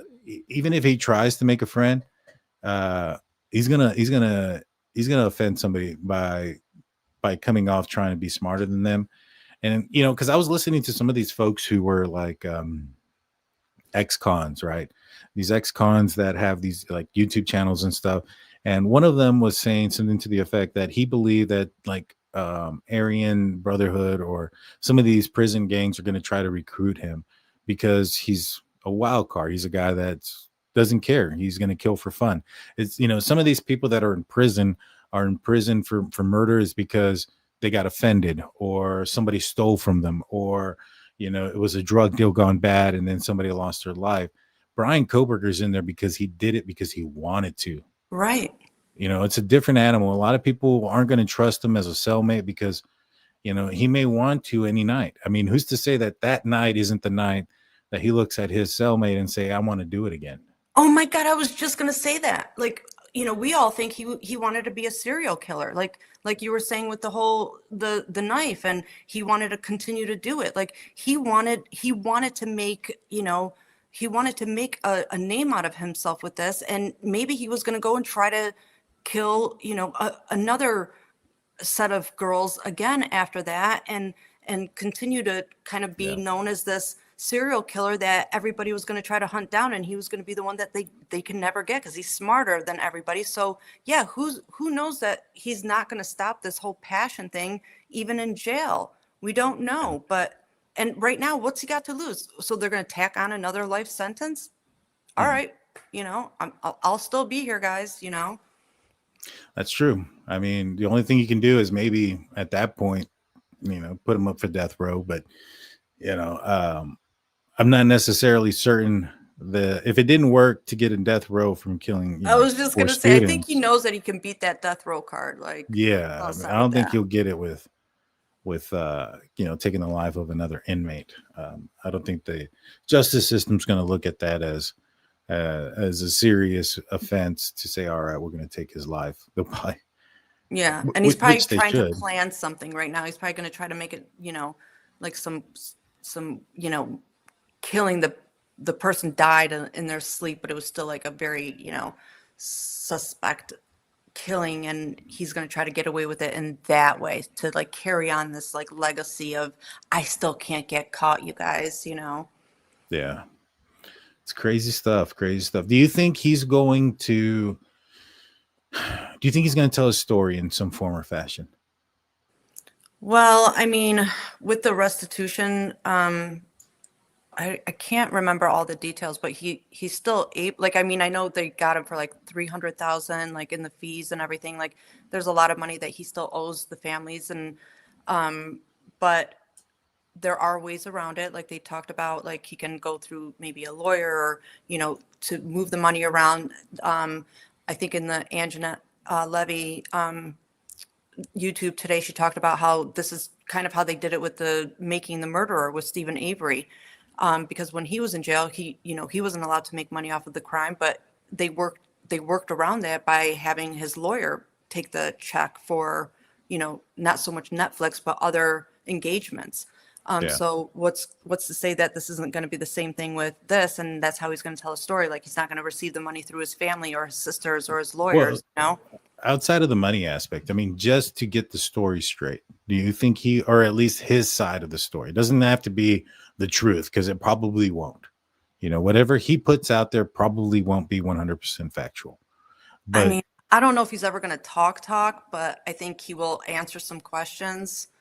And if anything, he'll never do like a 2-3 hour special. I think it'll be like always an hour or under, because he's so he wants to control the narrative. Yeah, and I think he's just so difficult to engage with that I don't see how it can go on for a long time without, frustrations and, all that. You know how many working, things are to even have an interview, especially in a jail or all that. I just don't see him being easily, accessible and working with anybody. Right. But I do know that he's most definitely getting contacted and asked for interviews right now.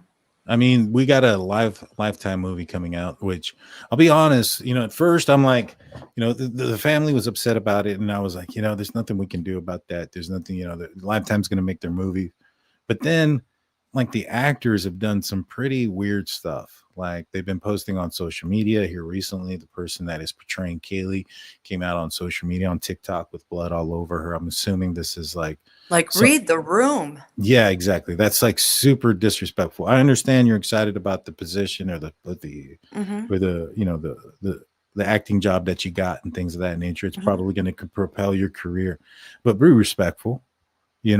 I mean, it would be like if somebody was trying to do a biopic on Michael J. Fox, right? And who has Parkinson's disease, and then on their private time are making fun of him.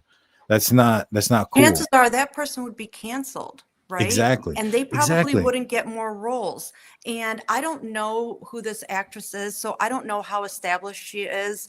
So, a lot of times when these young, actors, enter Hollywood and all that, they have agents, and some of them don't, because they don't want to, they're not ready for an agent. They don't have enough opportunities to even have an agent. So I don't know where she is in her career, if she even has an agent. But for me, I would think that if she does have an agent, because she did get cast for a Lifetime movie, that she's got to have some, she's got to have something behind a resume, that brought her there.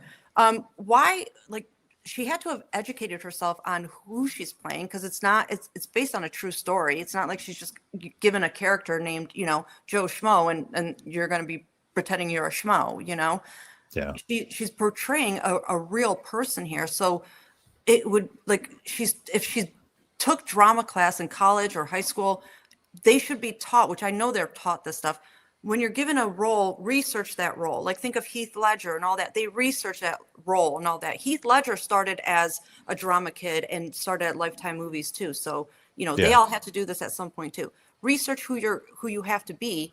And so now she should know that this person is no longer with us, and all the attention surrounding this person. And TikTok is a huge platform. Why go there with blood on you and then do these dances and all that, knowing that this movie information just dropped, and everyone's going to hone in on you on this most popular platform, and then you're going to be upset that everyone's tearing you down? Yeah, bro. I mean, I don't know what to tell you. If you didn't want to be torn down, then wash off the stuff on you and go in front of these public things and don't act a fool. I don't know what to say.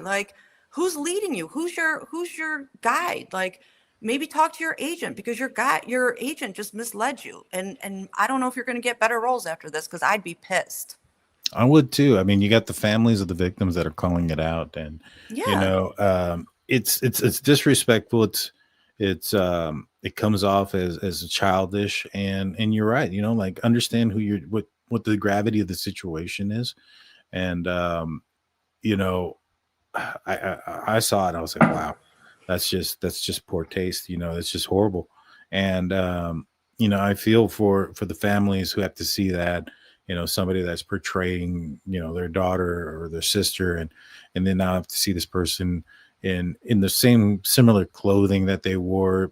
Right. There's a similarity with appearance. That's why she was casted, and they have the blood, and it's poor taste, and it's just, And wrong. and we all, like all of us that are, following this case and, trying to, do whatever we can to help or whatnot, we all probably knew that there was going to be a movie made about it. Like, sure, there's been documentaries, there's been series, books. there's been this, but, we knew that a movie was at some point going to be made, right? Yeah. It's not lost on us that, here we are, we're at that point. It's 3 years later and here we are. But, I feel like it's a little premature only, and this is just my opinion, only because we're just not at that point where all of the family's answer or questions have been answered.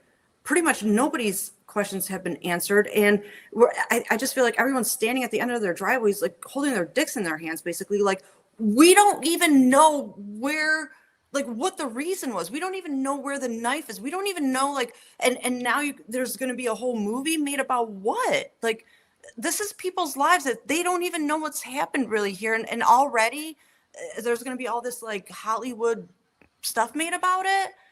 Let's first figure out the story and then maybe talk about it, because trust me, these families are very aware that there will be movies. Trust me on that. But the timing of it is just a little bit too soon. Like, give it some time. We just got the plea.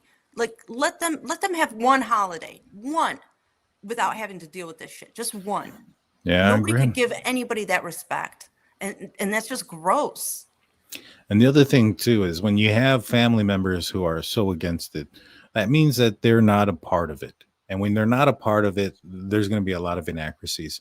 And I can already tell that this movie, based on that, is going to have a lot of dramatization added to it, just for the sake of the movie to be successful. Right. And it may not be real. And that's the part that I think probably makes more people upset when it comes to like based on true events movies. Right. Like, if there's one thing that is consistent that I've seen on based on true event movies, is those people that the movies were based on come out and say that there's a lot of drama there. A lot of it wasn't real. A lot of it didn't happen in that manner, and they just did it to sell seats. Right. And I feel that this is going to be the case because they're not in contact with the family. They don't have Right. Even the the Murdoch one on Hulu, that the families are speaking about it now, and they're not happy. They're like, same thing. They're like, we knew that this was going to happen at some point, but a lot of them are saying that almost identical stuff. They could have consulted with us. We would have been happy to make it more realistic and truthful, because what they did to fill in these, things that they didn't know is just, it's so false, and now makes us look like dipshits, basically. And we don't like that. It wasn't fair to us. And now they're personally, behind the scenes, while the producers and everybody are just sitting there counting, the families are dealing with explaining to everybody that it's not real, it didn't happen. But why should they have to do that? They Yeah. shouldn't. Yeah. I saw a Because movie. everybody believes what happens on TV, Oh, exactly. I saw a movie that I'm not going to give the title away. I don't remember it mainly because of that. But it was based on true events. This guy happened in Texas. Guy ended up getting executed for this. He was charged and arrested for the murder of his two children. Apparently what had happened was his house had caught on fire, and witnesses saw him running outside, moving his car while his kids were inside burning alive. And there's a lot of things that go along with it. Now he ends up going to jail, and apparently there's like a person who finds his story, whose husband, I think, is going through some medical issues. And she begins to pen pal with this guy and try to help him with his case because she thinks he's innocent. Now, throughout the story, he comes off as a prick. He comes off as a person who can't control his anger, even at this young lady. And I don't know if that's true or not. But one of the things that happens is he's found guilty. He's convicted, and obviously he's facing death row. And this is when she comes into the picture, and they're trying to prevent his death from happening. It ends up not happening, and he ends up dying. And on the way to his death, she ends up getting involved in a car accident, or on his way to his death sentence, she gets involved in a car accident, and she ends up getting paralyzed. Now, the families hated this because she had a car accident, but it happened before any of this had occurred, and she was already paralyzed from the waist down when she met him. But they put that in the movie to show that she missed his death, when he died. Oh my gosh. As part of that, and he was like, I'm waiting for her. I'm waiting for her. She's supposed to arrive. And they were waiting on a call from the governor, and the governor was supposed to give him a pardon or something, like, waive the death penalty thing aspect of it. All these things were going to go down, and it ended up not even being true. I was so pissed off because I watched the movie and I was like, wow, that's crazy. And I was like, let me see how much of that is real, because I started to be very skeptical right away. Wow. So I Googled it, and I was like, man, this pisses me off. Yeah. This pisses me off as a person that's watching a movie that's supposed to be based on true events, and that this is supposed to be what happened, and it's not a true representation of what had happened.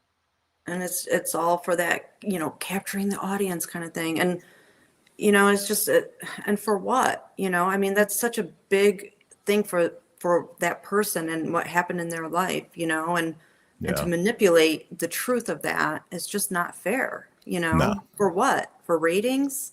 Mm-hmm. Those come and go, but that story doesn't, and that sticks. And it just, that's the stuff that bothers, me, but that's just my opinion. Yeah, no, I agree. It's just one of those things where I'm like, well, now I just don't trust anything that comes out on Netflix. Yeah, exactly. Well, Lena, it was great talking to you. What do you have coming up next, or where can people follow you?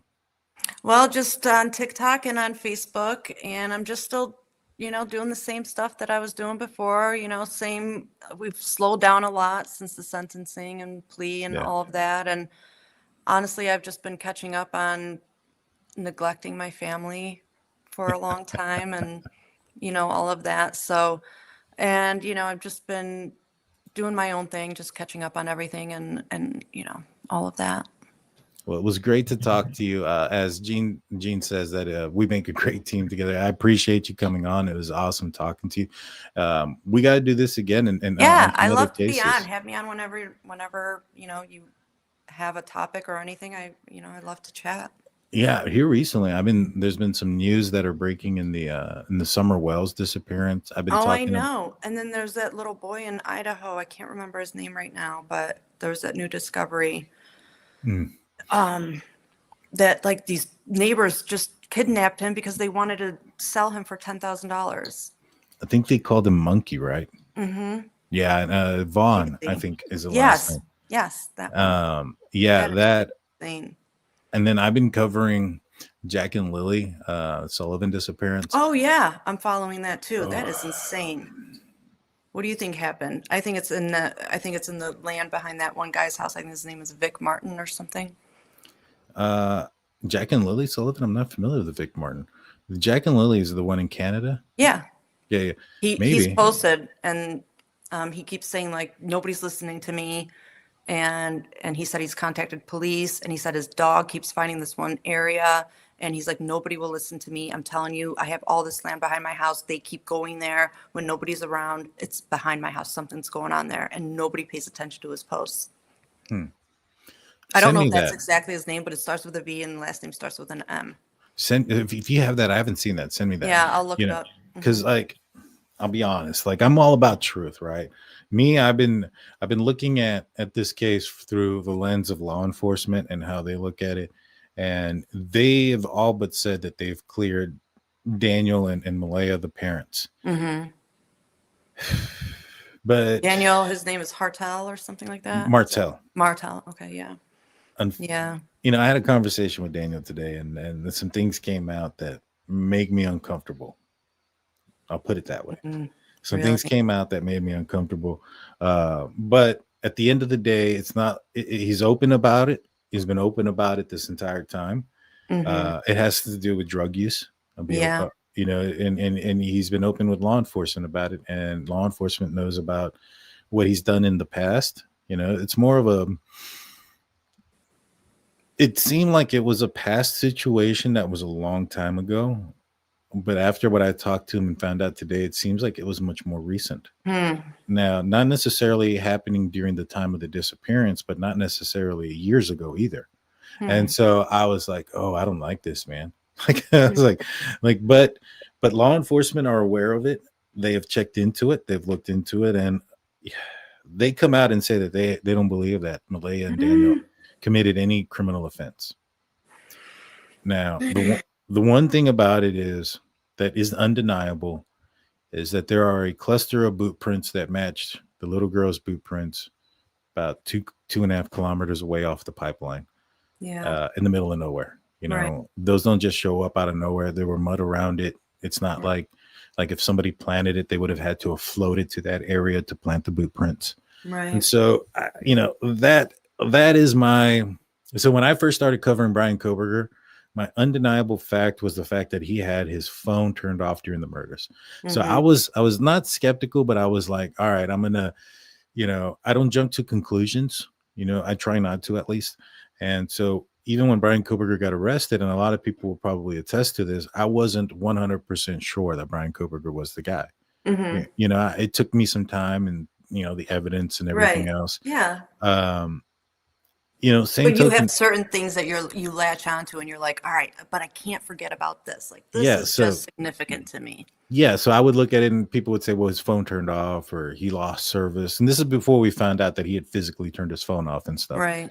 And so I was like, you have all these things, but the one thing that sticks out to me more than anything, guys, and I would say is like, he had his phone off during the time of the murders. Like, doesn't make sense. Right. Then you add everything around it. It makes it more likely that it was him. And the one thing that kind of made me sit back and say maybe it wasn't was the fact that Howard Bloom had came out and said that the DNA on the knife sheath was a small amount. Now, once we got documentation from law enforcement that wasn't the case, that it wasn't a small amount, that what they didn't find wasn't not the DNA, but it was the CODIS match. And that it was 1 in 8 octillion million. I was like, all right, this guy did it. I went from 65% sure he did it to 99.9% sure he did it in a second, because you can't deny that. And so my undeniable fact in the Jack and Lily case is the fact that there's boot prints that are out there in the middle of nowhere. Yeah. And they match the little kids. And so I'm just like, I can't get past that. Plus, they both took lie detector tests and they both passed it. It's one thing if one of them did, but both of them did. But, I mean, there's so much information now out there on how to pass a lie detector test. And if we already know their drug use, how do we know that they didn't just take something to help it? I was just listening to and watching something where these two women were talking about, like, two of them took a lie detector test. One knew a mechanism to pass it. The other one didn't know about this. And the one that knew about it, she did pass the lie detector test, and the other one didn't. So, and the mechanism was to clench your butthole. And so the whole time she clenched her butthole and she passed, right? And this has really happened. Like, it just happened. So, and I didn't even know about that, but she did it during the whole lie detector test questions, and she did pass, And so, I mean, there's just all these dumb little tricks and things, and who knows? And if they're already already have some knowledge of crime and in that, little world, maybe they already knew, little tricks to get out of that. I don't know. I don't know. I don't know enough about it to even speak that far on it. So I'll say this. I knew somebody that used to do the polygraph stuff, and we put up a friend of mine on it, and it was a gag. Like, it was just like, all right, we're going to do this, right? And just to kind of test it out, it was a new equipment, and we looked that up, and you're right. So I don't want to put this out there, obviously, but it's already out there. So the way you pass it apparently is you clench your butthole, or you because they have sensors on certain things. So some of the things that it would that would say that you are a lie, the way you would get over it is if you constantly did that. So if they said that you clenched your butthole when you lied, so what you did was you clenched it when you told the truth too, so it would mimic what it would come out. Yeah. And nobody could pass it. Right. Yeah, exactly. Everybody, When and there was no pretty pressure. funny. There was no Yeah. pressure there. We all knew what was going on, and everybody tried to fail it. I mean, try to lie and pass it, and they still failed.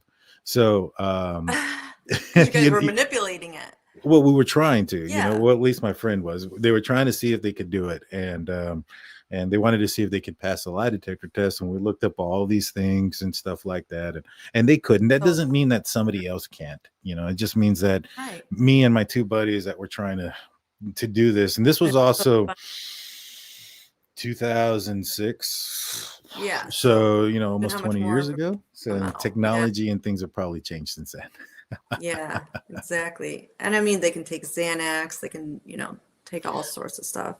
Yeah, and well, the one thing that bothers me is that Daniel and Malaya have cooperated to the fullest. They have said they've given up their phones, their GPS locations, they've taken lie detector tests, they've been interrogated multiple times, they've given up their financial records, they've given up their text messages and their private stuff for multiple days at a time. And then you have the RCMP come out and talk about all of those things.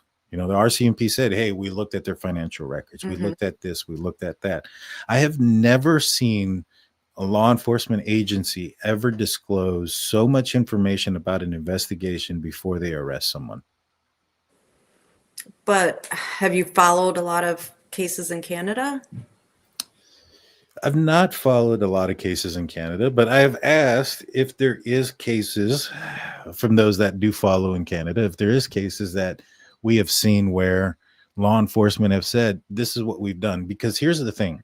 If they were to arrest Daniel or Malaya today, if I was their lawyer, and I'm not a lawyer to begin with, but I'm sure as hell think that I could argue reasonable doubt based on what law enforcement has put out. Right. But we have to also remember that in Canada, they're not they don't use the legal system like we do over here at all. That's true. It's very different. They're not very sue happy. They don't, they just don't utilize it in the same aspect as America does. And it's approached and utilized in a very different manner. So maybe it just wouldn't be as eagerly, maybe they just don't even think of that as eagerly okay, well, if you're going to arrest me, then I'm going to just turn around and be like, hey, you did it too soon, Oh, I agree. I don't if I was Daniel's lawyer and they arrested him, I'm going to be like, hey, he took a lie detector test and he passed it. It's, the lie detector test, for one thing, is not admissible. It's to protect the defendant, not the state. If the defendant passes it, that's going to come out right away. Right. And so I'm going to be like, he passed the lie detector test. He didn't lawyer up. He's answered every question that you've asked. Where are the financial records that indicate that he did something, that he purchased something? Where's the GPS locations that he left that morning or that night or whatever? You have his phone, you have his text messages. Where is the, if he sold his kids for drugs, where is that communication? If you have all of his devices and things of that nature, you've done geofencing in the area, and then you have boot prints that are in the middle of nowhere that match the kids. Right. So unless he goes out there and confesses, you ain't ever going to be able to bring a case against him. Yeah. But they haven't arrested him yet, right? They have not arrested him. As far as I know, they have said the opposite. They've said that everything, the RCMP have put this out there. They said, we have done this investigation to eliminate them as suspects. We have taken these polygraph tests and do these things to eliminate the possibility of a criminal offense. And we have no evidence of a criminal offense or criminal grounds for anything to deal with the parents. And,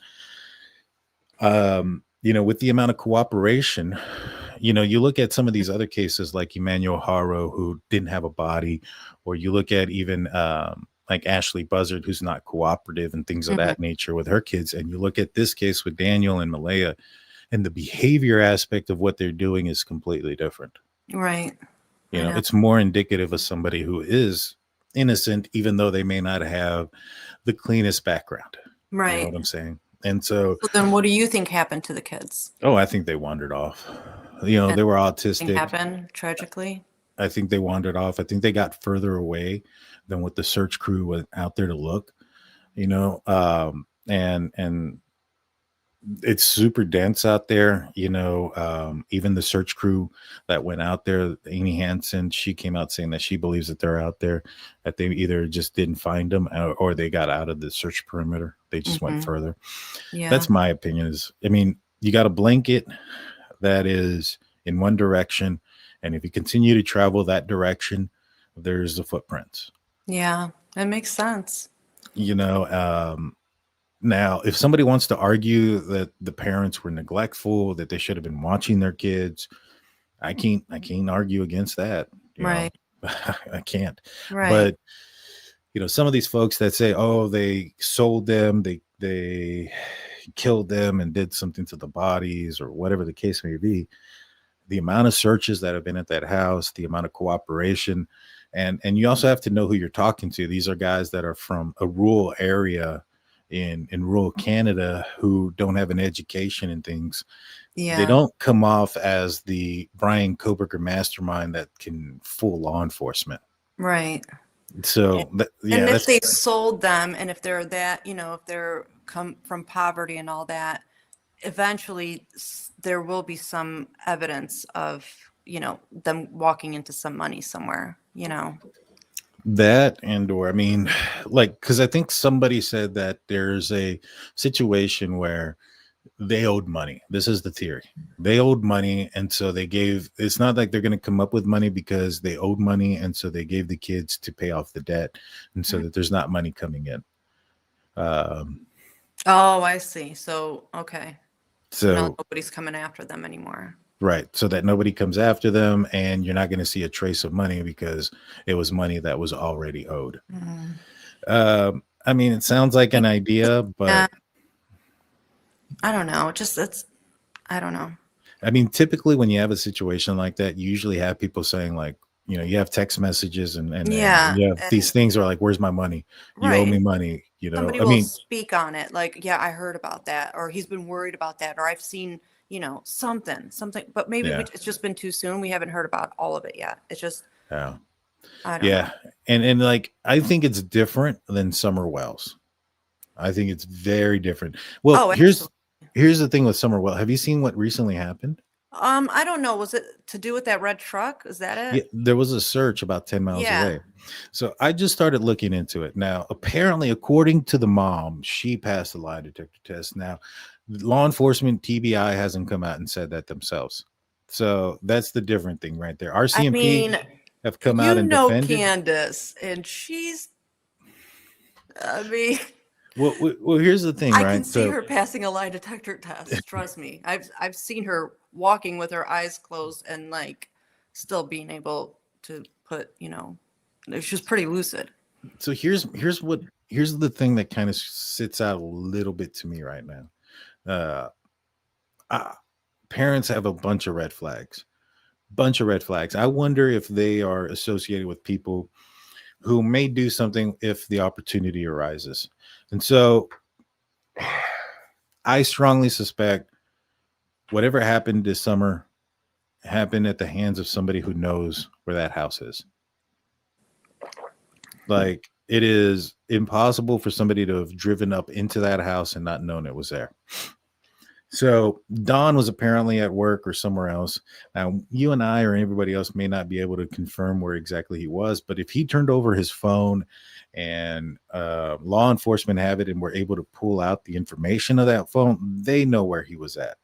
So if we were to take their word for it that they weren't involved, the only thing that makes sense to me is that a person who is familiar with them arrived at the house, was not there to commit the crime that happened, was not there with the intention of kidnapping Summer, but saw the opportunity when they arrived. Similar to, like, I think there was a person who hit a little girl. I think it was like an Amazon driver. Oh, kidnapped yeah. her. I So- remember that. So his intention wasn't to arrive there and kidnap somebody and take their life. He got there, a situation occurred, and then he panicked and then took the kid and Right. took their life. Yeah. You know, I wonder if Dawn and Candace aren't hanging out with these people, you know, if they're not the best people in the world, I would assume that they're probably not hanging out with the best people in the world. Mm-hmm. And is it possible that this person that lives 10 miles away just so happened to be driving there that day and was going to stop by at their house for whatever reason? And then the opportunity comes up where, you know, Summer's outside, you know, after going into the basement, ran outside, maybe went to the street or something and got picked up there. I think there's a possibility there. I think that there's a big possibility that the family is aware of something. Mm-hmm. I can't rule that out. And unlike in the Jack and Lily case where RCMP have come to the defense of the parents, you know, even here recently, there was supposedly a neighbor who has a very questionable background himself, had said some things about Daniel Martell. And the next day, it made it to the news. And the very next day, RCMP contacted the news and told them it wasn't true. Wow. So Canadians are the kindest people, I think, on this planet, other than Polish people. I swear. I don't know. Yeah. I mean, but they came to his defense right away. And something that I don't think that would have happened had they suspected them. Yeah. And so TBI hasn't done the same for Summer's parents. So with the Summer Wells thing, I'm trying to like remember back, but wasn't Don didn't he arrive to the house before Candace? Wasn't there something where he got there quicker before she did, and he was supposed to be at work, and then there was this whole like questioning, like, how did he get there before she did when he was at work? And then it was like his location must have been different than what she stated, because there's no way he could have gotten there that fast before she did. There was just some discrepancy there, because you just mentioned that Don, this and that, but I do remember there was some weird thing that he got there. I haven't seen that myself. Right. I haven't seen that. That happened right in the beginning. I remember that very clearly. He got there way too fast from where he was supposed to be. But then he made up some whole story on, well, because during that time, sure, I was supposed to be at work, but just at that time I was driving and happened to be here. And we were all like, really? Right at that time? Like it didn't work out. But then we remember also she was swimming with that 14-year-old or something, right, 15-year-old, that whole thing. So, there's all those other little, elements of this, like that car ride home. Like I still question that picture of how Summer looked in the car. Like her nails were like, the front part was turning blue. Like I have that picture in so many different ways over and over again. And her nail beds were literally starting to turn. And I have been present for not a lot of deaths, but a couple times, different stages. One right when they passed away, and then another just for the sake of this, story, when another person passed away about 3 to 4 hours later, and that's what their nail bed started to look like. And honestly, they said between 2 to 4 hours. So, and that's literally their nail beds looked identical to Summer Wells's in that picture. So that's where like how you said you have some takeaways from certain cases, like Brian's phone being turned off during a certain time, and then the whole thing with, those two kids. So for me, that was my takeaways, because I have seen nails, and we have video of her at the swimming, and her nails did not look like that, but in the car they did. So I've heard that too. I heard that too. The only thing about that picture that makes me believe that she's not deceased is that her face isn't droopy. Her face is to the side, her face is down. And in those situations where when you have a loss of life, the mouth will open, the lip will drag or hang. Yeah. And then as blood settles, it'll cause more weight in those areas, and where, because you have no more blood pumping, so the blood will settle. So what you'll see like what looks like bruising at the far lowest part of the face, and then it'll start to swell in those areas as well. There'll be the weight of the blood from not pumping anymore will cause even more of a droopiness to the mouth and to to the lips.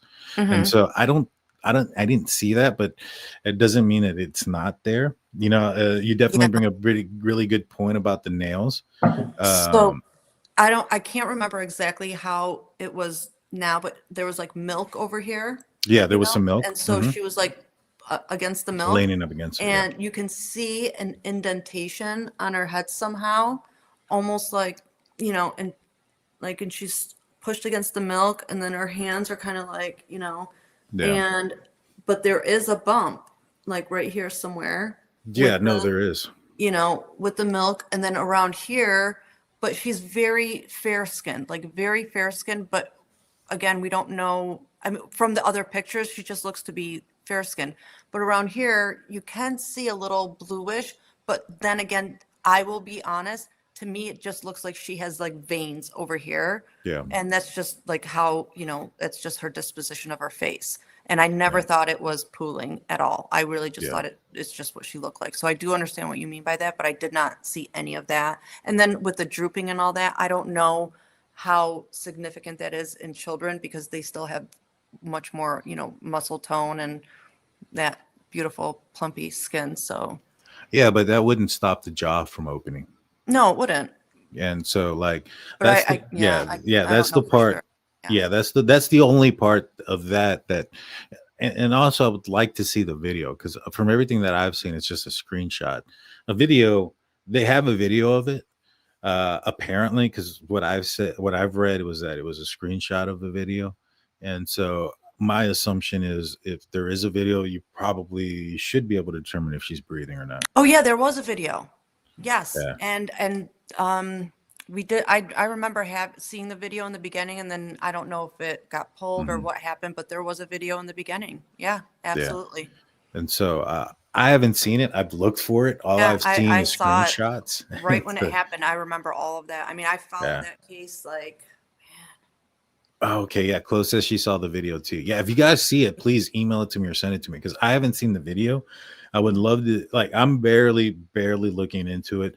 Like, and that red car was significant even then because in the back of behind Summer, in that picture alone, we thought that red car was following them, and instead we realized there's just a red tote in the back of the car in the truck, but we thought it was that red truck following them back then. Well, here's the thing, right? So TBI has said this isn't a cold case, that they have information. They've been looking into things. At the search, and this will be the last thing that we talk about, because I know we're getting long. But at the search, FBI was there. Now, I wondered why FBI would be at this search. It's not like this cross international lines or any of those things. And then I was reminded about where FBI has been involved in other cases where it wasn't an FBI case, like the Long Island serial killer, Bryan Kohberger. And in my opinion, both of those cases were solved by the IGG, which means that somebody would have had to have left DNA. There would have had to have been DNA somewhere at the Summer Wells residence that they found suspicious enough or that something suspicious enough to pick it up, right? Right. And so I was thinking maybe that's why they got some DNA. And then I was like, well, if it is that happens to be the case, the person that they're looking at has to have a clean record because they've been arrested. They would have had to have turned over their DNA. I mean, if they would have been convicted of a crime, they probably are submitting their DNA and things of that nature. So come to find out that the person who there's a red truck, a Tacoma possibly, that's being owned by somebody that has access to that property where they did the search, and the persons that own the property have clean records. So take that for what it is. I mean, it doesn't mean anything, could mean something, could mean absolutely 100% nothing. But those were the things that I was just kind of like, And then we all have clean records until we do something, Exactly. And so I was just thinking to myself, it's like, I wonder why FBI is out there. I don't understand why the FBI is out there. Yeah, that's a good point. I had no idea. Yeah. Wow. And so why are they there unless my thought is, what do they do good? they do call advance time records. So maybe they're dealing with something with cell phones. They do the IGG. What else could they be involved in a crime that doesn't involve what they normally would entail, like a crime that happened over state lines and things of that nature? You know, very limited Well, things they that they get involved involved in. with money laundering. I do know that for a fact. That's true. That's true. They will literally show up at your house. I need to look more into what it is that FBI gets involved into, because, you know, one of the things that I've always said is if you follow law enforcement, that they will tell you what the investigation is, what they think. And the FBI being out there, I think, should say a lot. The fact that they were open about the investigation should say a lot, because it's not like they're, you know, TBI is not getting tips a lot of tips in this case, but how many of those tips make it to the media? Right. And for So, this one to make it, you know, we haven't heard anything in a long time on this case. Yeah. I mean, what is it, 7, 8 years old now? yeah. I mean, And they were, but the FBI was like physically involved in this search. So yeah. it sounds like they have, you know, it's not just like, all right, let me go check it out just to check it out. You know what I mean? Yeah, I'll look into it too, but I'm sure you are, and all of us will. And hopefully in like a week or two, we'll find out something. Something, yes. Well, guys, go check out Elena with Crime Scene Collective. Descriptions are in the link. Links are in the description. I said that backwards. Like, comment, subscribe, guys. I'll be back tomorrow night. There's a lot of cases that are breaking. I might talk a little bit more about some of the stuff I learned about the Jack and Lily case tomorrow night. So I think that's probably going to be on the docket, so to speak. So make sure you like, comment, and subscribe. And hit that notification bell. I'll see you guys tomorrow, and then Tuesday I'm having some special guests that you're not going to want to miss. Thank you for having me, and thank you to all your mods and everybody, and I appreciate it, and happy Thanksgiving to everybody. Thank you so much. I see you closed saying that you sent me the milk jug video. I'm going to go look at it here in a minute. Oh, nice. I want to see it again too. I'll send it to you here in a second, and then when we talk about the when I talk about Summer's case, maybe I can bring you on for Summer's case. I would love to. Oh my God, I would love to. All right. So we'll do something with Summer's case. All righty, guys. Everybody stay safe. You guys have a fantastic weekend. I'll see you guys tomorrow. See y'all later. All right. Bye. See ya. Bye.